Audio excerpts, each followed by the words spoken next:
तो हमने ये जाना कि ऑब्जेक्टिव के हिसाब से कंट्रोल क्या है, नेचर ऑफ आईएएस रिसोर्सेज के हिसाब से कंट्रोल क्या है। अब आइए समझते हैं कि ऑडिट फंक्शन के हिसाब से कंट्रोल्स कैसे होते हैं। On the basis of audit function, the controls can be categorized into these two parts. The first one is managerial control and second is application control. लेकिन सबसे बड़ा सवाल, what's the difference between these two? Let's understand. देखिए, जब हम economics पढ़ते हैं तो इकोनॉमिक्स के दो टाइप्स आते हैं, हम सभी को पता होगा, हमने फाउंडेशन या सीपीटी में जरूर पढ़ा होगा। सबसे पहला होता है माइक्रो इकोनॉमिक्स एंड दूसरा मैक्रो इकोनॉमिक्स। क्या डिफरेंस होता है इन दोनों में? देखिए, जो माइक्रो इकोनॉमिक्स होता है वो यूनिट को स्टडी करता है, एक पर्टिकुलर इंडस्ट्री को स्टडी करता है, जैसे कि एक इंडस्ट्री की डिमांड, उसकी सप्लाई, उसके कॉस्ट, उसका प्रोडक्शन एटसेट्रा। लेकिन जब मैं बात करूं यहां पे मैक्रो इकोनॉमिक्स की, तो वो सिर्फ एक इंडस्ट्री नहीं बट ओवरऑल एक बड़ा पिक्चर, लार्ज पिक्चर को स्टडी करता है। फॉर एग्जाम्पल, कंट्री की पॉवर्टी, ये एक छोटे से बंदे को हम स्टडी करके पॉवर्टी डिसाइड नहीं करते। यहां पे अनएम्प्लॉयमेंट, पॉपुलेशन, जीडीपी, ये सारा का सारा कॉन्सेप्ट आता है मैक्रो इकोनॉमिक्स में। तो जो डिफरेंस एक macro economics and micro economics में है, वैसा ही डिफरेंस है यहां पे application controls and managerial controls. मतलब क्या हुआ, अगर मैं बात करूं दो entities of the information system, तो वो दो है। सबसे पहला है यूजर वो बंदा होता है जो एक ही सिस्टम में बैठ के डेटा एंट्री करता है, एप्लीकेशन का यूज करता है। और दूसरा ओवरऑल ऑल द यूजर्स, सारे के सारे यूजर्स। अगर मैं एक मल्टीनेशनल कंपनी की बात करूं दोस्तों, तो वहां पे कितने सारे यूजर्स हो सकते हैं, और जरा उस लार्ज पिक्चर को इमेजिन करने की कोशिश कीजिए कि वो कितना बड़ा सिस्टम होगा। मतलब ये कि जब हम ओवरऑल इंफॉर्मेशन सिस्टम पे कंट्रोल डालने की बात करते हैं, मतलब thousands of the users we are counting, जितने भी लोग काम कर रहे हैं हमारे सिस्टम में, उन सभी को हम कंसीडर करके एक लार्ज पिक्चर, एक बहुत बड़ी सिस्टम पे कंट्रोल डालने की बात करें ना दोस्तों, तो उसे हम कहते हैं मैनेजरियल कंट्रोल। लेकिन जब हम एक पर्टिकुलर यूजर की बात करें जो सिस्टम में काम कर रहा है, उस पर्टिकुलर एप्लीकेशन के कंट्रोल की बात करें, तो दोस्तों उसी को तो हम कहते हैं एप्लीकेशन कंट्रोल। आप कहेंगे कुछ एग्जांपल्स, ऑब्वियसली लेट्स टेक। देखिए, अगर मैं बात करूं कि मुझे ओवरऑल अक्रॉस द ग्लोब जितने भी लोग मेरे सिस्टम में काम कर रहे हैं, उस एंटायर सिस्टम को रीडेवलप करना है, रीप्रोग्राम करना है, तो मुझे बताइए यहां पे ओवरऑल अप्रोच रहा या इंडिविजुअल अप्रोच रहा? आंसर इज ऑब्वियसली ओवरऑल, तो ये जाएगा मैनेजरियल में। चलिए एक और बात करते हैं, एंटायर इंफॉर्मेशन सिस्टम की सिक्योरिटी की बात करें, क्या मैं सिर्फ एक ही यूजर की बात कर रहा हूं या ओवरऑल की बात कर रहा हूं? आंसर इज ओवरऑल, तो ये माना जाएगा मैनेजरियल। दूसरा क्वालिटी, एंटायर इंफॉर्मेशन सिस्टम की क्वालिटी मेंटेन करनी मुझे, या एक या दो यूजर्स की बात नहीं है, जितने भी लोग काम कर रहे हैं सभी की बात है, तो दोस्तों ये मैनेजरियल कंट्रोल हुआ। लेकिन एक बंदा एप्लीकेशन पे बैठ के डेटा एंट्री इनपुट कर रहा है, वो इनपुट ये एप्लीकेशन कंट्रोल हुआ। उसके बाद डेटा उस पर्टिकुलर सॉफ्टवेयर में प्रोसेस होगा, यह प्रोसेसिंग एप्लीकेशन कंट्रोल हुआ। उसके बाद एक आउटपुट निकलेगी और आउटपुट यूजर बेस्ड होती है। मेरी आउटपुट डिफरेंट हो सकती है, किसी और की आउटपुट डिफरेंट हो सकती है। आउटपुट कंट्रोल एक एप्लीकेशन कंट्रोल है। डेटा स्टोर होता है। अब देखिए दोस्तों, मेरे हिसाब से मेरा डेटा डिफरेंट हो सकता है, आपका डेटा डिफरेंट हो सकता है, तो डेटा ये एक एप्लीकेशन कंट्रोल हुआ। उसके बाद कम्युनिकेशन, मेरे पीसी से किसी और के सर्वर में मैं ट्रांसमिशन भेज रहा हूं मेरे डेटा का, कोई मेरे पीसी को मेरे नेटवर्क में आएगा, ये भी इंडिविजुअल बेसिस पे होता है। तो दोस्तों नेटवर्क कंट्रोल भी एप्लीकेशन कंट्रोल है। होप हमने ये समझा अच्छी तरीके से कि managerial control and application control में डिफरेंस क्या है। अब सवाल यह है कि ये मैनेजरियल एंड एप्लीकेशन कंट्रोल भाई ऑडिट फंक्शन की कैटेगरी में क्यों आता है, क्यों उसको ऑडिट फंक्शन के पार्ट्स माने गए? देखिए, जब मैं ऑडिटर की बात करूं तो ऑडिटर के पास ये दो अप्रोच रहेंगे एंटायर कंट्रोल्स को ऑडिट करने में। सबसे पहला, ओवरऑल क्वालिटी कैसी है, ओवरऑल सिक्योरिटी कैसी है, ओवरऑल डेटा मैनेजमेंट कैसा है, ओवरऑल सिस्टम डेवलपमेंट कैसा है। तो जब ऑडिटर ओवरऑल जो हमारे एक्सपेक्टेशंस है वो मीट हो रहे हैं नहीं हो रहे, उसको ऑडिट करता है दोस्तों, तो वही तो होता है मैनेजरियल कंट्रोल का ऑडिट। लेकिन जब ऑडिटर ओवरऑल को फोकस नहीं करता, सिर्फ एक इंडिविजुअल सिस्टम या एप्लीकेशन की फंक्शनैलिटी को ऑडिट करता है, क्या वो सही तरीके से इनपुट ले रहा है, सही तरीके से प्रोसेस कर रहा है, सही तरीके से आउटपुट जनरेट कर रहा है, सही तरीके से नेटवर्क में यहां से वहां डेटा ट्रांसमिट कर रहा है, तो दोस्तों वही तो होता है एप्लीकेशन कंट्रोल्स ऑडिट। तो बेसिकली हमारे ऑडिटर भाई साहब के पास ये दो तरीके के जॉब्स होते हैं, एक ओवरऑल अप्रोच से ऑडिट करना एंड दूसरा इंडिविजुअल अप्रोच से ऑडिट करना। ओवरऑल अप्रोच से ऑडिट करेगा तो भैया ये मैनेजरियल कंट्रोल का ऑडिट माना जाएगा, और अगर वो इंडिविजुअल बेसिस पे जाएगा तो उसे हम कहते हैं एप्लीकेशन कंट्रोल का ऑडिट। तो भैया मैनेजरियल एंड एप्लीकेशन कंट्रोल्स के डिफरेंस समझने के बाद अब आइए समझते हैं कि मैनेजरियल कंट्रोल्स में कैसे कैसे टाइप्स आते हैं। लेकिन यह समझने से पहले एक एग्जांपल लेते हैं। तो एक बड़ी सी कंपनी थी जिसमें बड़ा कारोबार चल रहा था। अब हुआ यूं कि उस कंपनी के सर्वर में हैकर भाई साहब ने वायरस डाल के, ट्रोजन डाल के हैक कर दिया। अनफॉर्चुनेटली वो हैकिंग इतना पावरफुल था कि उसने सारे के सारे डेटा को डिलीट करके क्रैक कर दिया, कुछ भी नहीं बचा। No customer details, no supplier details, no employee detail, and company was literally blank कि क्या हो रहा है। थैंक गॉड कंपनी के पास कुछ बैकअप्स पड़े हुए थे डेटा के, उसको रिस्टोर करके उन्होंने काम चलाया। लेकिन इस पर्टिकुलर एक्शन को कंपनी ने काफी सीरियसली लिया। एक टॉप लेवल की कमिटी वहां पे बुलाई गई, मीटिंग बुलाई गई, और उन्होंने ये डिसाइड किया कि हम सब कुछ रीवैम्प करेंगे, हम पूरी की पूरी सिस्टम को रीडिजाइन करेंगे, सब कुछ हमें रीचेंज चाहिए, हर एक कोना कोना यहां पे बदला जाएगा। तो उस बदलाव में सबसे पहले इस कंपनी ने क्या किया, सबसे पहले कंपनी ने एक प्लॉट तैयार किया कि हम सिस्टम को रीडिजाइन करेंगे, रीडेवलप करेंगे। उसमें हम ये कहेंगे कि यूजर को क्या चाहिए, चलो स्पेसिफाई करते हैं। यूजर की कैसी कैसी रिक्वायरमेंट होगी, कैसे कैसे कंट्रोल्स डाले जाएंगे, उसका एक पूरा प्लॉट क्रिएट हुआ, एक पूरा स्क्रिप्टिंग तैयार हुआ। उस सिस्टम डेवलपमेंट के स्क्रिप्टिंग के बाद नेक्स्ट लेवल पे प्रोग्रामर को बुला के काफी स्ट्रिक्ट तरीके से यह कहा गया कि ऐसा सिक्योर सिस्टम प्रोग्राम करो कि हैकर तो क्या, कोई भी बंदा उसे तोड़ ना पाए। तो यहां पे एक प्रोग्रामर्स की टीम बुलाई गई, और प्रोग्रामर्स की टीम ने यहां पे प्रोग्रामिंग एंड कोडिंग जैसी चीजें शुरू कर दी। और वो कोडिंग इतनी पावरफुल थी, इतनी सिक्योर तरीके से बनाएगी, इतनी एनक्रिप्शन के कई सारे मेथड्स को यूज करके बनाएगी कि इसको तोड़ना आसान नहीं था। उसके बाद मैनेजमेंट ने यह भी कहा कि एक बार प्रोग्राम बन जाए, अच्छी तरीके से टेस्ट कर लो, सब कुछ कर लो, फिर डेटा को भी अच्छी तरीके से सिक्योर कर लो। मतलब क्या, देखिए पहले जो ऑर्गेनाइजेशन था वो काफी लेजी था, बैकअप तो लेते थे भाई, लेकिन टाइम टू टाइम नहीं, जब भी मूड आया तब कर लेते थे। लेकिन अब नहीं, अब डेटा रिसोर्सेज को काफी अग्रेसिवली मेंटेन करने लगी। कैसे, उन्होंने कहा कि अब हम पीरियोडिकली बैकअप नहीं लेंगे, लाइव बैकअप लेंगे। मतलब हर एक ट्रांजैक्शन, हर एक मूवमेंट की दो दो कॉपीज एट अ टाइम दो डिफरेंट सर्वर्स में सेव होगी। बाय चांस एक सर्वर फेल हुआ तो दूसरे सर्वर से काम चल सकता है। Not only that, data access सभी को नहीं मिलेगा, सभी का अलग अलग डिफरेंट आईडी एंड पासवर्ड होगा, और उसी से ही सब कुछ वहां पे मैनेज किया जाएगा। तो डेटा रिसोर्स को भी काफी अग्रेसिवली लिया गया। डेटा डिजाइन के बाद सिक्योरिटी, ऑर्गेनाइजेशन ने यह कहा उस प्रोग्रामर टीम को कि डेटा हर तरीके से सिक्योर होना चाहिए। जैसे कि अभी मैंने कहा, ID, password, no unauthorized access, everything must be encrypted. और यहां पे उन्होंने 128 बिट्स का एनक्रिप्शन मॉड्यूल यूज किया। हम जानते ही है कि 128 एनक्रिप्शन क्या होता है, एनक्रिप्शन के पॉइंट में हमने डिटेल में पढ़ा था। Not only to that, security के बाद पीरियोडिकली क्वालिटी भी। देखिए दोस्तों, रूल्स बनाना एक डिफरेंट बात है, लेकिन रूल्स को सही तरीके से इंप्लीमेंट करना वो भी उतना ही इंपॉर्टेंट है। तो एक क्वालिटी मैनेजमेंट टीम बनाएगी जो एश्योर करेगा कि जो रूल्स, जो रेगुलेशन हमने बनाए हैं वो उतनी ही क्वालिटेटिवली ऑर्गेनाइजेशन में इंप्लीमेंट हुए हैं। एक अलग से ऑडिट टीम बनाएगी जो पीरियोडिकली ये कंपेयर करेगा कि जो हमने एक्सपेक्ट किया है वो अचीव हो रहा है या नहीं हो रहा है, और उसका रिपोर्ट वो मैनेजमेंट को करेंगे। तो क्वालिटी एश्योरेंस, ध्यान रखिए, क्वालिटी एश्योरेंस भी कंपनी ने काफी अग्रेसिवली लिया।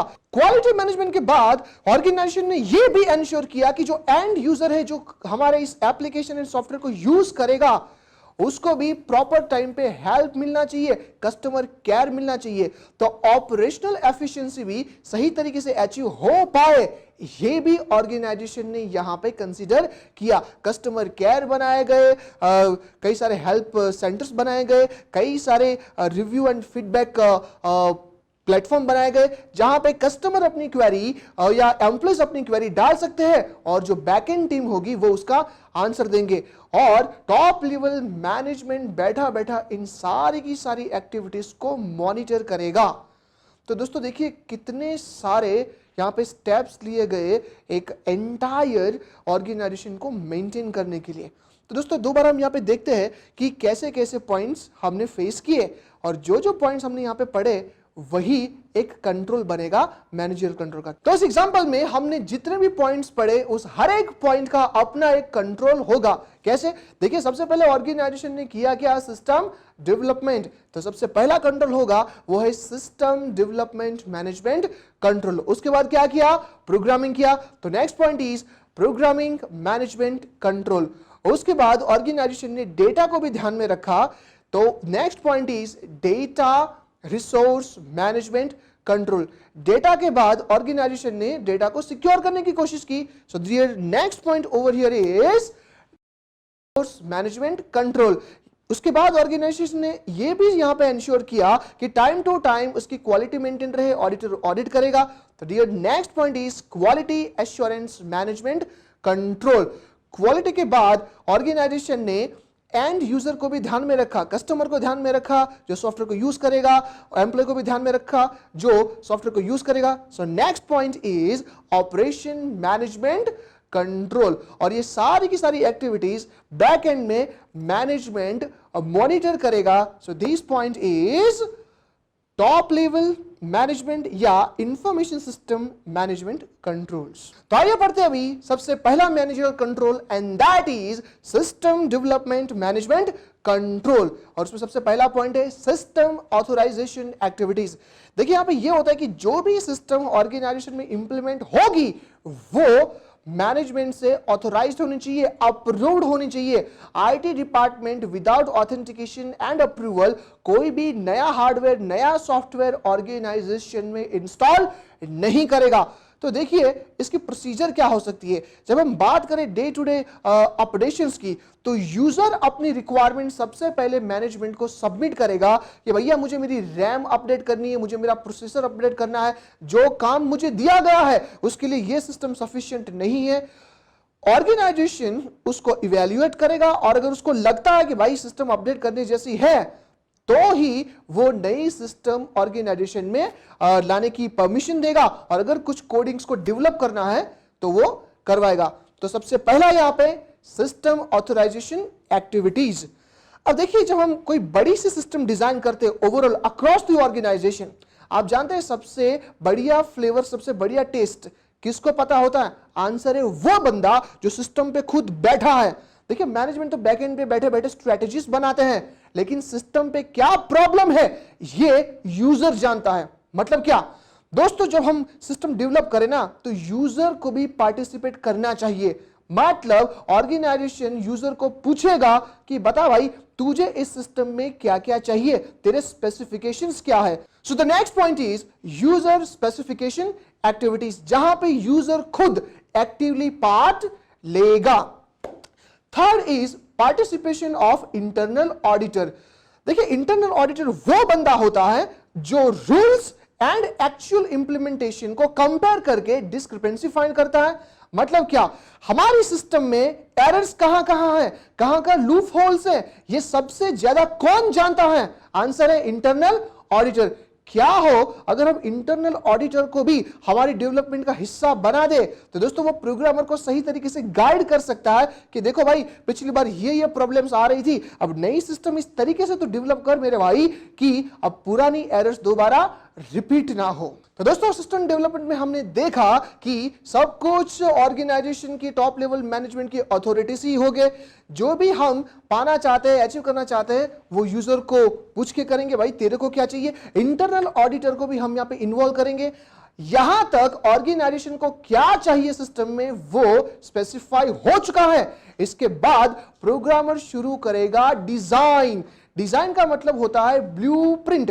देखिए, जब किसी बड़ी बिल्डिंग को बनाना चाहते हैं तो डायरेक्टली स्टार्ट नहीं होता भाई। सबसे पहले ऑर्गेनाइजेशन क्या डेवलप करना चाहता है, कैसी बिल्डिंग बनाना चाहता है, वो देखना पड़ता है। उसके हिसाब से एक मैप बनेगा, एक ब्लूप्रिंट बनेगा, और ब्लूप्रिंट के बाद ही वो कंस्ट्रक्शन शुरू होता है। तो दोस्तों, टेक्निकल डिजाइन में हमें देखना है कि आने वाली सिस्टम कैसे बनेगी, उसका डिजाइन करना है। ठीक है, डिजाइन के लिए हम कई तरीके की टेक्निक्स यूज कर सकते हैं। जैसे कि क्या, instead of using the paragraphs हमें यूज करने चाहिए कई सारे ग्राफिकल चार्ट्स। कुछ चार्ट्स के बारे में हम कहें तो वो है flow chart, entity relationship diagram, data flow diagram. ऐसे कई सारे डायग्राम्स हम यूज कर सकते हैं जिससे डिजाइन और भी पावरफुल बने। ये सारी चीजें क्या है, ये आप इंटरनेट से देख सकते हैं। सो प्रोग्राम डिजाइन के बाद now our system is ready to be program. तो डिजाइन के बाद होगा भैया डेवलपमेंट एंड टेस्टिंग। देखिए, एक बार डिजाइन रेडी है, फिर हमारे प्रोग्रामर भाई साहब उसके बेस पे प्रोग्रामिंग एंड कोडिंग करना शुरू करेंगे।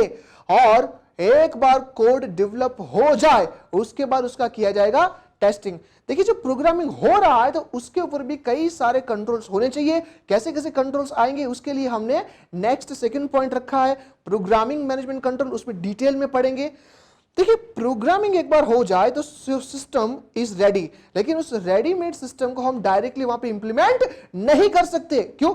क्या हो भैया, अगर इंप्लीमेंट करने के बाद उसमें कुछ एरर्स आए, मतलब डेवलप की गई सिस्टम को थरोली टेस्ट करना है कि क्या यूजर उस पे काम कर पाएगा या नहीं कर पाएगा।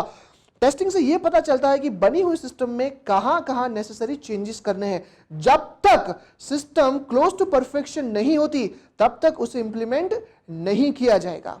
सो next is user test and acceptance procedures. दोबारा टेस्टिंग, ऑब्वियसली यस। देखिए, जो पिछला टेस्टिंग हमने पढ़ा वो प्रोग्रामिंग टेस्टिंग के बारे में था कि भैया वहां पे कोई कोडिंग्स एरर्स है या नहीं है। लेकिन यहां पे जो टेस्टिंग होगा वो होगा यूजर का टेस्टिंग। अल्टीमेटली इस सिस्टम को कौन यूज करने वाला है? And users. तो भैया इंप्लीमेंट करने से पहले उसका फीडबैक लेना भी उतना ही इंपॉर्टेंट है। तो ध्यान रखिए, इस यूजर में हम कैसे कैसे यूजर्स को इन्वॉल्व कर सकते हैं। सबसे पहला एंड यूजर्स, वो कस्टमर हो सकता है, एम्प्लॉइज हो सकता है। उसको एक डेमो दे सकते हैं कि देखो भाई, इस आप ऐप को या इस सिस्टम को यूज करो और बताओ आपको कैसा लगा। दूसरा जो है वो है आईटी प्रोफेशनल्स। आईटी प्रोफेशनल्स भी खुद उसको यूज करके फीडबैक देंगे कि भैया उन्होंने जो डिजाइन किया है, उन्होंने जो डेवलप किया है, वो उनको कैसा लगता है जब वो उसको यूज करे। एंड थर्ड, इसको तो ऑब्वियसली एक्सेस मिलना चाहिए बिफोर इंप्लीमेंटेशन, और वो है इंटरनल ऑडिटर। ऑडिटर को भी टेस्टिंग का मौका मिलना चाहिए, क्योंकि जो गलतियां ऑडिटर निकाल सकता है भाई, वो कोई और नहीं निकाल सकता, क्योंकि ऑडिटर का काम ही होता है गलतियां पॉइंट आउट करना। तो दोस्तों, सिस्टम डेवलपमेंट मैनेजमेंट कंट्रोल्स में हमने पढ़ा system authorisation, user specification, internal auditor participation, system technical design, program development and testing, and last में user test and acceptance activities. तो दोस्तों, सिस्टम डेवलपमेंट मैनेजमेंट कंट्रोल के बाद आइए पढ़ते हैं प्रोग्रामिंग मैनेजमेंट कंट्रोल। सबसे पहला सवाल, इन दोनों में डिफरेंस क्या है? क्योंकि डेवलपमेंट वहां पे भी हो रहा है, यहां पे भी हो रहा है। देखिए, ये एग्जैक्टली वैसा है जब हम कोई मूवी बनाते हैं। मूवी बनाने से पहले हमें स्क्रिप्टिंग प्लान करना होता है, स्क्रिप्टिंग बनाना पड़ता है, और एक बार स्क्रिप्टिंग बन गया फिर शुरू होती है रियल शूटिंग। जो रिलेशन इन दोनों के बीच में है, शूटिंग एंड स्क्रिप्टिंग का, वैसा ही रिलेशन है सिस्टम डेवलपमेंट एंड प्रोग्रामिंग का। मतलब सबसे पहले सिस्टम डेवलपमेंट का प्लान बनेगा और उसके बाद ही रियल कोडिंग या प्रोग्रामिंग शुरू होगा। देखिए, जब मैंने सिस्टम डेवलपमेंट पढ़ाया था तो वहां पे हमने यह जाना था कि प्रोग्रामिंग डेवलपमेंट वो खुद एक सिस्टम डेवलपमेंट का पार्ट है, but as it is the core process, यहां पे सेपरेट और काफी अग्रेसिव एंड स्ट्रॉन्ग कंट्रोल्स की रिक्वायरमेंट है। अब समझते हैं कि जब कोडिंग शुरू होता है, प्रोग्रामिंग शुरू होता है, तो कैसे कैसे कंट्रोल्स डालेंगे। तो सबसे पहले भाई हमें चाहिए डिटेल में प्लानिंग। देखिए, कभी कभार एक प्रोग्राम को बनाने के लिए बहुत ज्यादा खर्चा करना पड़ता है। एग्जाम्पल के तौर पे कहूं तो हमारा जो आरओसी प्रोजेक्ट था MCA 21, उसको बनाने के लिए हमारे गवर्नमेंट ऑफ इंडिया ने 350 करोड़ रुपीस का इन्वेस्टमेंट किया विद टीसीएस पार्टनरशिप। तो इन्वेस्टमेंट काफी यूज होता है, तो सबसे पहले प्लानिंग करना पड़ेगा। एक बार प्लानिंग हो जाए फिर कंट्रोल डालना होगा। क्यों कंट्रोल जरूरी है? देखिए, हम ये कहें कि मूवी उसे ही कहते हैं जो रिलीज होती है। ऐसी कई सारी मूवीज बनना शुरू हुई, करोड़ों रुपए खर्च किए गए, लेकिन किसी दिक्कतों की वजह से बाद में वो कंप्लीट नहीं हो पाई। ऐसा इसलिए हुआ क्योंकि प्रोड्यूसर ने प्रॉपर कंट्रोल एक्टिविटीज नहीं डाली थी। तो जब हम कोई सिस्टम को डेवलप करते हैं, प्रोग्राम करते हैं, शुरू से अगर उसको कंट्रोल्ड नहीं रखा तो दोस्तों टाइम पे प्रोजेक्ट पूरा नहीं होगा। कंट्रोल के बाद ये प्रोग्रामिंग डिजाइन होगा, डिजाइन के बाद वो डेवलप किया जाएगा जिसको हम कोडिफिकेशन या कोडिंग कहते हैं। एक बार डेवलप हो जाए उसके बाद उसका डिटेल में टेस्टिंग किया जाएगा, बाद में इंप्लीमेंटेशन। सो प्रोग्रामिंग डेवलपमेंट मैनेजमेंट कंट्रोल का सबसे पहला जो पॉइंट है वो है प्लानिंग। देखिए, जब करोड़ों रुपए का प्रोजेक्ट हम इनिशिएट कर रहे हैं तो प्रॉपर प्लानिंग तो होना ही चाहिए। देखिए, प्लानिंग करने के लिए हम कुछ टेक्निक्स का यूज कर सकते हैं, जैसे कि WBS मतलब वर्क ब्रेकडाउन स्ट्रक्चर। देखिए, इसमें ऐसा होता है कि एंटायर प्रोजेक्ट को छोटे छोटे मॉड्यूल्स में डिवाइड किया जाता है, बने हुए मॉड्यूल्स को और भी छोटे छोटे मॉड्यूल्स में डिवाइड किया जाता है, और वो हर एक छोटा यूनिट एक पर्टिकुलर बंदे को असाइन किया जाता है विद द टारगेट कि ये इतने टाइम में खत्म हो जाना चाहिए। एग्जाम्पल के तौर पे अगर हम बात करें तो हमारे सीए इंटरमीडिएट का स्टडी, अगर ये हमारा मेन प्रोजेक्ट है तो हम उसे डिवाइड करेंगे इन सब्जेक्ट्स में, और हर एक सब्जेक्ट के लिए हम चैप्टर वाइज प्रिपरेशन करेंगे। चैप्टर को प्रिपेयर करने के लिए हम उसको और ब्रेक डाउन करेंगे डिफरेंट डिफरेंट टॉपिक्स में। अगर टॉपिक्स तैयार तो चैप्टर तैयार, चैप्टर तैयार तो सब्जेक्ट प्रिपेयर, और सब्जेक्ट तैयार हो गया भैया तो एग्जाम में अच्छे मार्क्स आएंगे। देखिए, यहाँ पे देखने की बात यह है कि जब हम इस बड़े से प्रोजेक्ट को वर्क ब्रेकडाउन करते हैं, हमें दो चीजें ध्यान में रखनी है।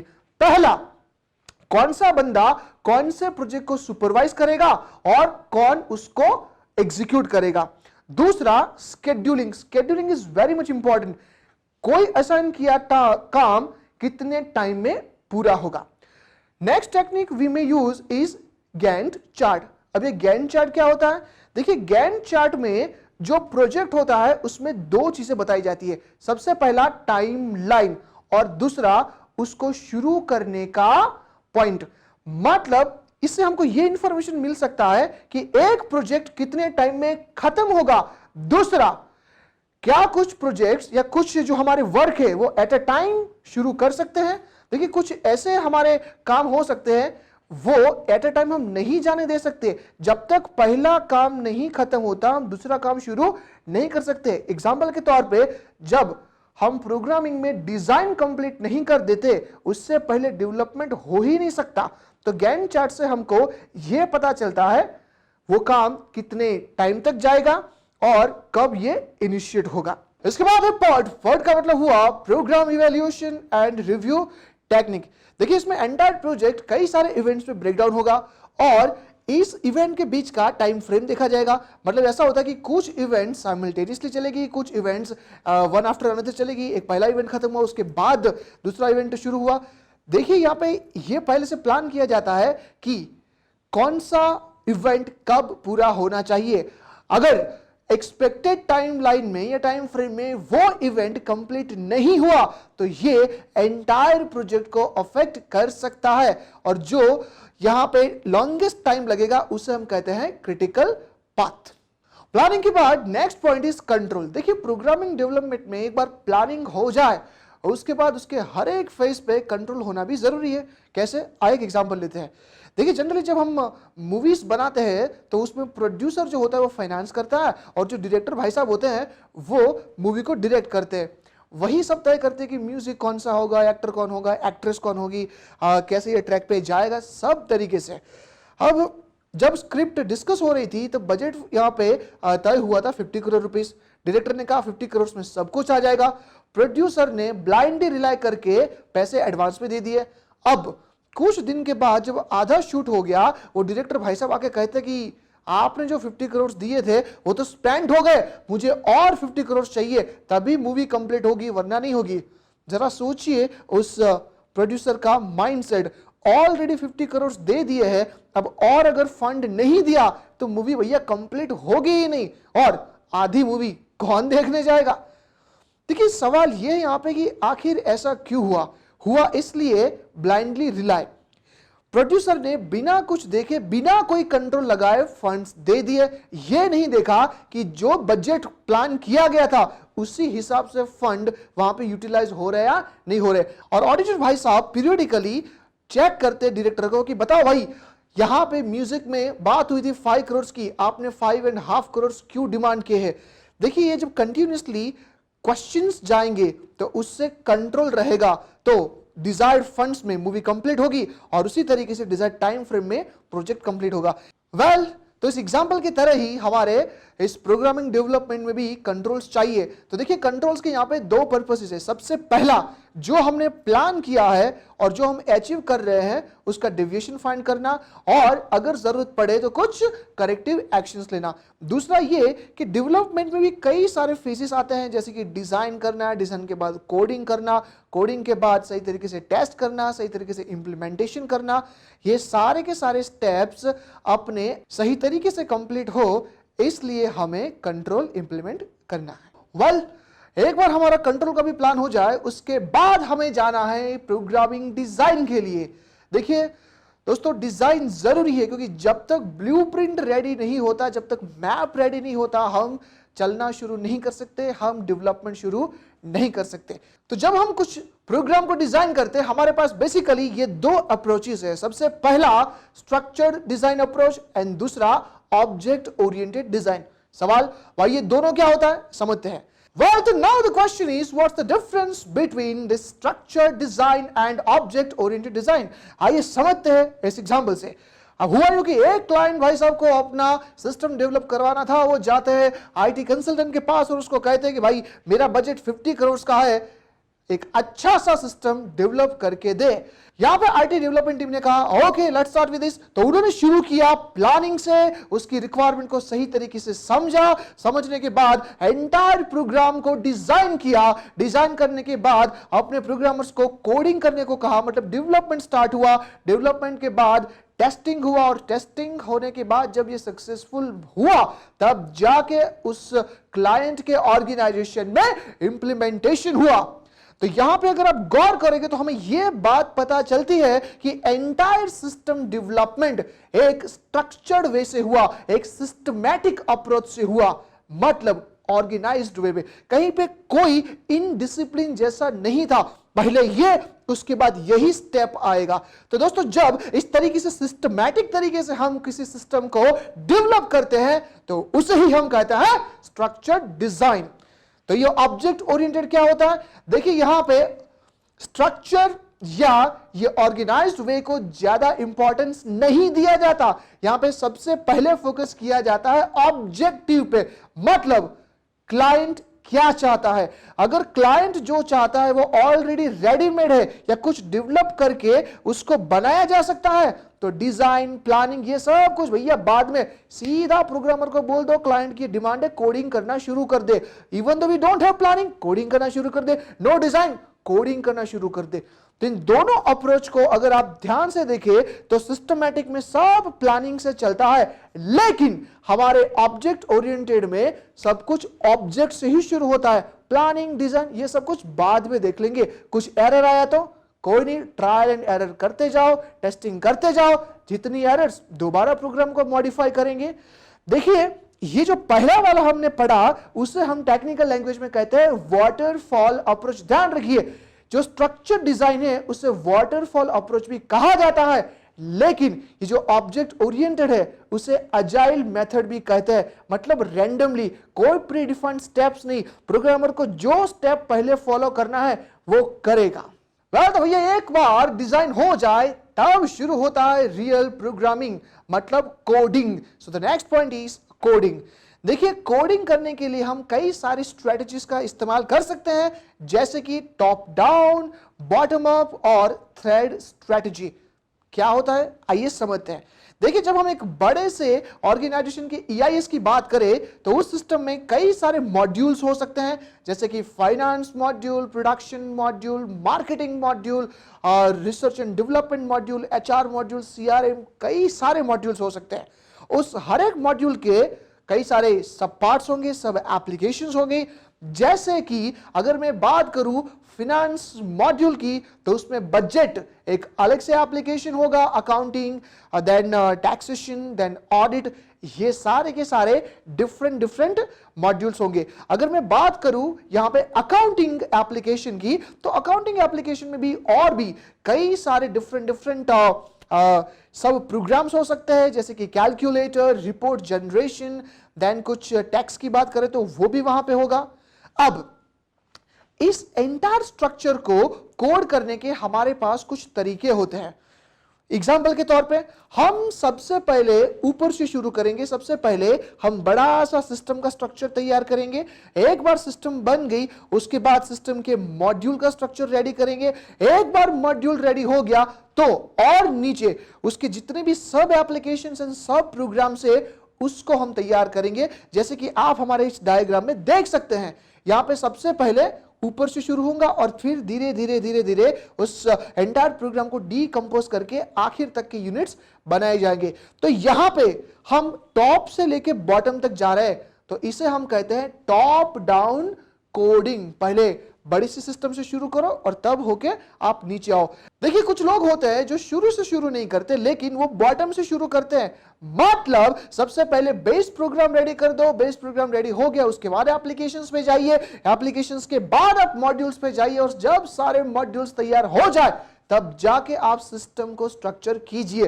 तो इस एग्जांपल में डेवलपर टॉप से शुरू नहीं करता बट बॉटम से शुरू करता है दोस्तों, इसीलिए तो इस अप्रोच को कहा जाता है बॉटम अप अप्रोच। अब सवाल यह आता है कि भाई ये थ्रेड अप्रोच क्या है।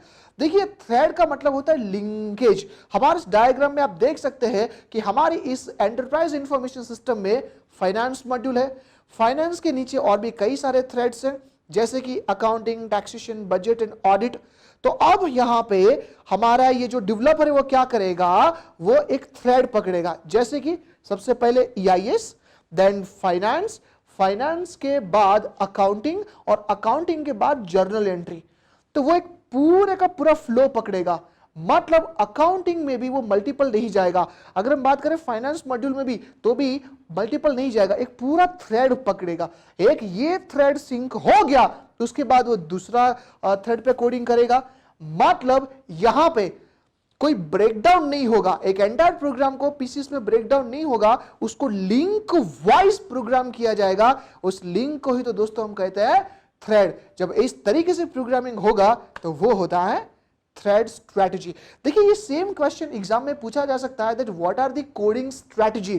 तो दोस्तों जरा भी कंफ्यूज मत होइए, कोडिंग स्ट्रेटजी के ये तीन पार्ट्स हैं, top down, bottom up and thread. तो भैया कोडिंग के बाद आइए पढ़ते हैं next step of the programming development controls and that is the testing. क्यों टेस्ट जरूरी है? देखिए एक दिन ऐसा हुआ कि एक बैंकिंग कंपनी ने अपना एक मोबाइल ऐप बनवाया। अब उनको ये लगा कि भैया मोबाइल ऐप कितना अच्छा चल रहा है, लेकिन हुआ यूं कि कस्टमर ने सिर्फ 10,000 रुपए ट्रांसफर किए, लेकिन उसके अकाउंट से डेबिट हो गए 1 लाख, एक जीरो बढ़ गया। ये जब पता चला, जब कंप्लेन गई बैंक के मैनेजमेंट के पास, उन्होंने आईटी टीम को कंसल्ट किया और बोला कि भाई बताओ ऐसा क्यों हो रहा है। जब उन्होंने डिटेल में चेक किया तो पता चला कहीं प्रोग्रामिंग में गड़बड़ थी। हुआ क्या, बिना जांचे परखे मोबाइल ऐप को इंप्लीमेंट कर दिया और बाद में रेपुटेशन लॉस। क्यों ना भाई हम इंप्लीमेंट करने से पहले ही उसको अच्छी तरीके से जांच ले, सारे कोड्स काम कर रहे हैं नहीं कर रहे, ये एम्बैरेसिंग सिचुएशन तो फेस ना करनी पड़े। तो दोस्तों टेस्टिंग वेरी इंपॉर्टेंट। देखिए जब हम टेस्टिंग करते हैं और उसमें कुछ एरर मिलती है, एरर होना पॉसिबल है क्योंकि ये सारा का सारा प्रोग्रामिंग करता तो आखिर एक इंसान ही है। तो जब ये एरर मिलती है उसे टेक्निकल लैंग्वेज में हम कहते हैं बग। ध्यान रखिए काफी इंपॉर्टेंट है, उसे हम कहते हैं बग। और उस बग को फाइंड करके, डिटेक्ट करके जब प्रोग्रामर उससे सॉल्व करने की कोशिश करता है, उसको रिमूव करने की कोशिश करता है, तब उस प्रोसेस को हम कहते हैं डीबगिंग। ठीक है, सो बग मतलब एरर, उसका सॉल्यूशन लाना, उसे हम कहते हैं डीबग या डीबगिंग। अब टेस्टिंग के टाइप्स कितने हैं, ठीक है, ये समझने से पहले आइए एक एग्जांपल लेते हैं। देखिए, एक कोच को जिम्मेदारी दी गई कि भाई तुम हमारे इस इंडियन क्रिकेट टीम के लिए अच्छे से प्लेयर सिलेक्ट करो। तो बताइए प्रोसीजर क्या रहेगी। सबसे पहले वो इंडिविजुअल जितने भी प्लेयर्स का अच्छा परफॉर्मेंस रहा है, चाहे डोमेस्टिक रहा हो, रणजी में रहा हो, उन हर एक को इंडिविजुअली टेस्ट करेगा, इंडिविजुअली भापेगा रूट से, और उनमें से काफी अच्छे अच्छे प्लेयर्स को लेगा। अब मुझे यह बताइए कि अगर हमारे पास सारे के सारे अच्छे प्लेयर्स हैं तो क्या हम वर्ल्ड कप जीत सकते हैं? आंसर है नहीं। क्यों? क्या हो अगर इन सारे के सारे पोटेंशियल काफी अच्छे अच्छे प्लेयर्स हैं, लेकिन उन सभी के बीच में कोई अच्छा सा तालमेल नहीं, कोई अच्छा सा इंटीग्रेशन नहीं। मतलब क्या? एक प्लेयर को दूसरे से जलन, दूसरे को किसी और से जलन। जब तालमेल नहीं तो काम नहीं हो सकता। तो कोच ने दूसरा काम यह किया कि उन सभी के बीच में एक अच्छा सा बॉन्डिंग डेवलप किया, कैसे एक दूसरे को इंटीग्रेट करे वो काम किया।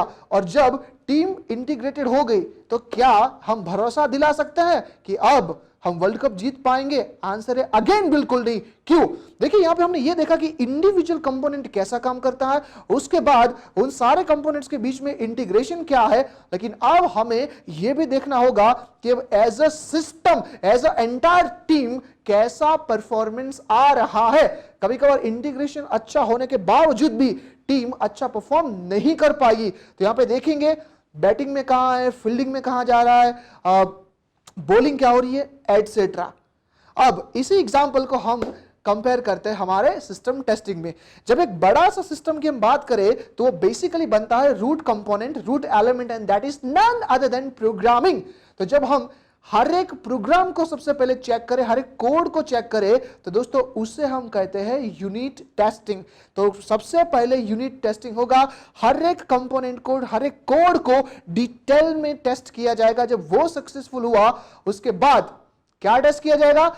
हर एक प्रोग्रामिंग कोड के बीच का इंटीग्रेशन। कभी कभार यह होता है कि एक प्रोग्राम का आउटपुट ये दूसरे प्रोग्राम का इनपुट बनता है, इन दोनों में सही तरीके से सिंक है या नहीं है, यह भी देखा जाएगा। जब इंटीग्रेशन टेस्टिंग हो जाए उसके बाद हमें देखना है कि एज अ सिस्टम ये कैसा परफॉर्म दे रहे हैं। कभी कभार कोड्स परफेक्ट होता है, उनके बीच का इंटीग्रेशन परफेक्ट होता है, लेकिन एग्जाम्पल के तौर पे जैसे ही यहां पे 3000 से लेके एम्प्लॉयज बढ़ गए 5000 तक, सिस्टम ने क्रैश होना शुरू कर दिया, क्योंकि भाई उसकी जो पोटेंशियलिटी थी वो सिर्फ 3000 एम्प्लॉयज को ही हैंडल करने की थी, और प्रोग्रामर ने ये देखा नहीं था कि मैक्सिमम कितनी कैपेसिटी ये देख सकता है। तो जब हम सिस्टम को टेस्ट करते हैं, उसका परफॉर्मेंस कितना है, वो कितने एम्प्लॉयज या यूजर्स को एट अ टाइम झेल सकता है, उसकी सिक्योरिटी क्या है, तो ये सब सिस्टम टेस्टिंग में आएगा। तो बेसिकली दोस्तों testing can be divided into this 3 categories. सबसे पहला यूनिट टेस्टिंग, उसके बाद यूनिट के बीच का इंटीग्रेशन, और उसके बाद system testing as a whole.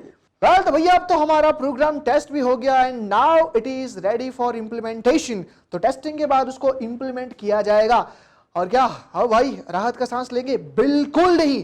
देखिए, इंप्लीमेंट तो हो गया, लेकिन अगर उसको सही तरीके से मॉनिटर नहीं किया तो दोस्तों अच्छे से अच्छी बनी हुई सिस्टम भी फेल हो सकती है। क्यों?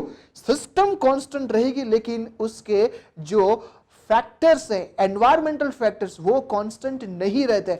एग्जाम्पल के तौर पे अगर हमारी सिस्टम में हमने ये कहा था कि जीएसटी इस तरीके से काम करेगा, and suddenly government of India ने जीएसटी के रूल्स को चेंज कर दिया, अब क्या हम सेम टू सेम कोडिंग वाला सिस्टम यूज कर सकते हैं? आंसर है बिल्कुल नहीं। हमें उस सिस्टम में किए गए अमेंडमेंट्स को इनकॉर्पोरेट करना होगा। तो दोस्तों जब हम सिस्टम को पीरियोडिकली इस तरीके से मॉनिटर कहते हैं तो उसे हम कहते हैं मेंटेनेंस। ध्यान रखिए।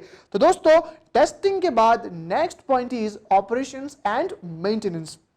बेसिकली मेंटेनेंस जो है वो इस 3 टाइप्स में हम डिवाइड कर सकते हैं। तो सबसे पहला है रिपेयर मेंटेनेंस, दूसरा है adaptive maintenance, and third one is perfective maintenance. अब रिपेयर मेंटेनेंस में तो भैया नाम ही लिखा है कि अगर काम करते करते कुछ एरर्स आ गई हमारे हार्डवेयर में या हमारे सॉफ्टवेयर में, तो उससे डीबग करना, उससे रिपेयर करना, उसको करेक्ट करना, इस मेंटेनेंस को हम कहते हैं रिपेयर मेंटेनेंस। दूसरा है अडेप्टिव मेंटेनेंस। अडॉप्ट, लेकिन क्या अडॉप्ट करेंगे समझते हैं। देखिए, एक सिस्टम एक अच्छे से एनवायरनमेंट में काम करती है। जब एनवायरनमेंट चेंज हो तो हमें सिस्टम को उस एनवायरनमेंट इन चेंजेस से अडॉप्ट करवाना पड़ेगा। दोस्तों, अभी मैंने एग्जांपल दिया कि अगर जीएसटी चेंज हुआ तो हमारी सिस्टम को भी अकॉर्डिंगली जीएसटी के अमेंडमेंट के साथ अडॉप्ट होना पड़ेगा।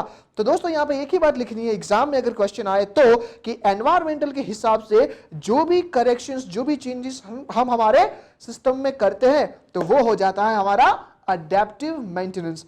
उसके बाद थर्ड इज परफेक्टिव मेंटेनेंस। देखिए, परफेक्टिव मेंटेनेंस का मतलब होता है कि हम हमारी सिस्टम जो भी रिसोर्सेज कंज्यूम करती है वो हो सके उतने कम कंज्यूम करे। अगर रिसोर्सेज का कंजम्पशन कम हो गया और आउटपुट सेम रहती है तो हमारी सिस्टम परफेक्शन की ओर जा रही है। कैसे? एग्जाम्पल के तौर पे अगर हम बात करें फेसबुक की, देखिए जब फेसबुक लॉन्च हुआ था और आज का फेसबुक, उसमें काफी सारे चेंजेस है। आज के फेसबुक को जब हम लॉग इन करते हैं तो there are so many pages एक साथ लोड होते हैं, और अगर हमारा इंटरनेट कनेक्शन सही तरीके से काम नहीं कर रहा है तो हम लॉग इन भी नहीं कर पाएंगे। कितने सारी इमेजेस, कितने सारे मैसेजेस, नोटिफिकेशंस, वीडियोस। तो फेसबुक ने क्या किया कि भाई इतना सारा बल्कि डेटा भी हमारे यूजर ने अपने लॉगिन में डाल दिया है कि वो सही तरीके से उसको एक्सेस भी नहीं कर रहे।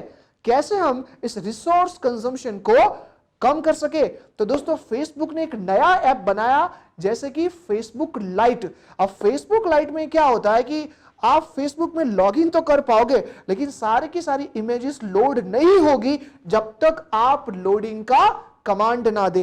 तो इससे क्या होगा कि हमें इमेजेस नहीं चाहिए, हमें सिर्फ टेक्स्ट पढ़ना है, हमें सिर्फ स्टेटस पढ़ना है, तो उतना ही दिखेगा जितना हम कहते हैं। तो कम टाइम पे डेटा का जो रिसोर्सेस है, जो इंटरनेट पैकेट्स का रिसोर्सेस है, वो कम कंज्यूम होगा।